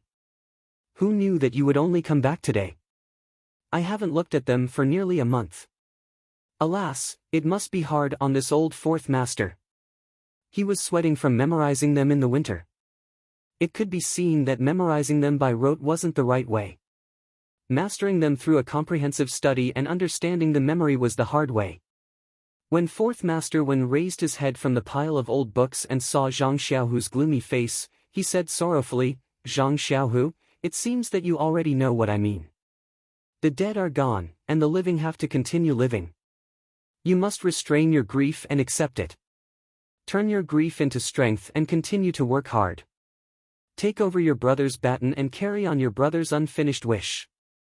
Contribute your blood and your life to the Lotus Escort Agency and the Misty School." Zhang Xiaohu's expression instantly became brilliant. His eyes widened and his mouth opened so wide that a duck egg could be stuffed in. He said in disbelief, "My brother? Zhang Xiaohua?" Fourth master Wen nodded solemnly and said in an abnormally low bass voice, "Yes, it's your brother, Zhang Xiaohua. He's a good employee of Huanxi Manor, a good image of the Lotus Escort Agency, a good friend of the Misty School, and our hero. He will forever live in our hearts." Zhang Xiaohu stood up with a whoosh and said, "This. Is there a mistake?" Fourth master Wen said unhappily, "How can there be a mistake? Sit down, sit down.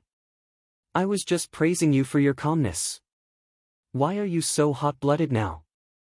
I know you can't accept this news right away. That's why I had the escort agency's Fan Dashu write something like this. I've been telling you for half a day. Why are you still so careless?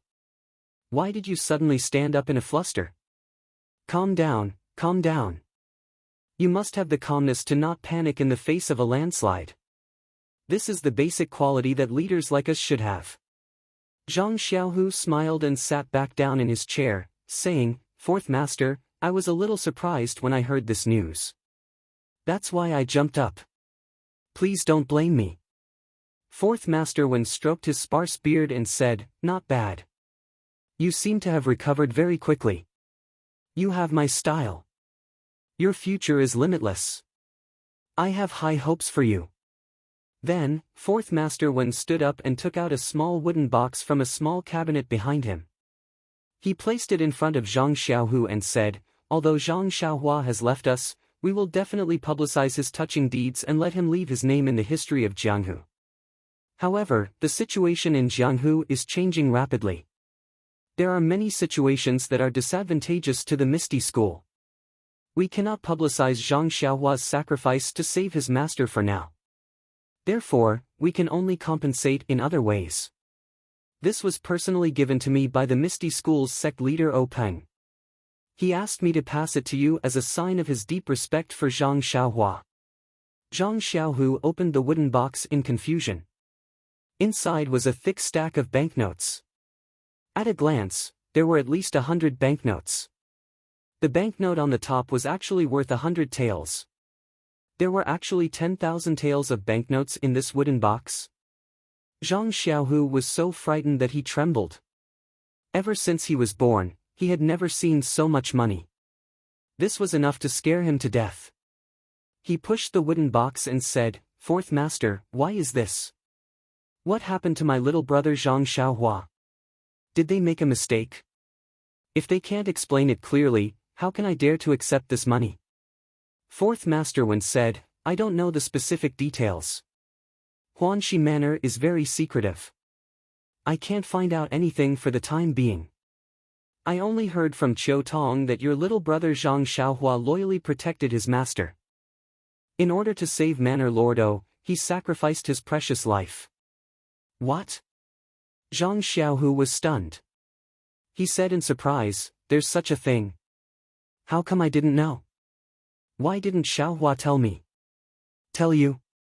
Fourth master Wen said with a smile, "What did he tell you?" Zhang Xiaohu said solemnly, Xiaohua, he's sleeping in my room right now. He followed the escort team all the way back. The brothers in the escort team all know this. However, he only said that he fell into the water during the night camp. He didn't tell me much. Fourth Master Wen's hand that was stroking his sparse beard trembled. A few more strands of beard fell off. His sparse beard became even sparser. He ignored the pain and stood up from the chair. Just like Zhang Xiaohu, he said in a stern voice, really? He's sleeping in your room right now? He didn't seem to be as calm as when he was reprimanding Zhang Xiaohu. Zhang Xiaohu said, yes, he's sleeping soundly in my room. Fourth Master Wen quickly grabbed Zhang Xiaohu's hand and said, let's go. Let's go quickly. Let me see. Zhang Xiaohu was pulled up by him. He thought to himself, calm down, calm down. Fourth Master Wen, you're also a leader.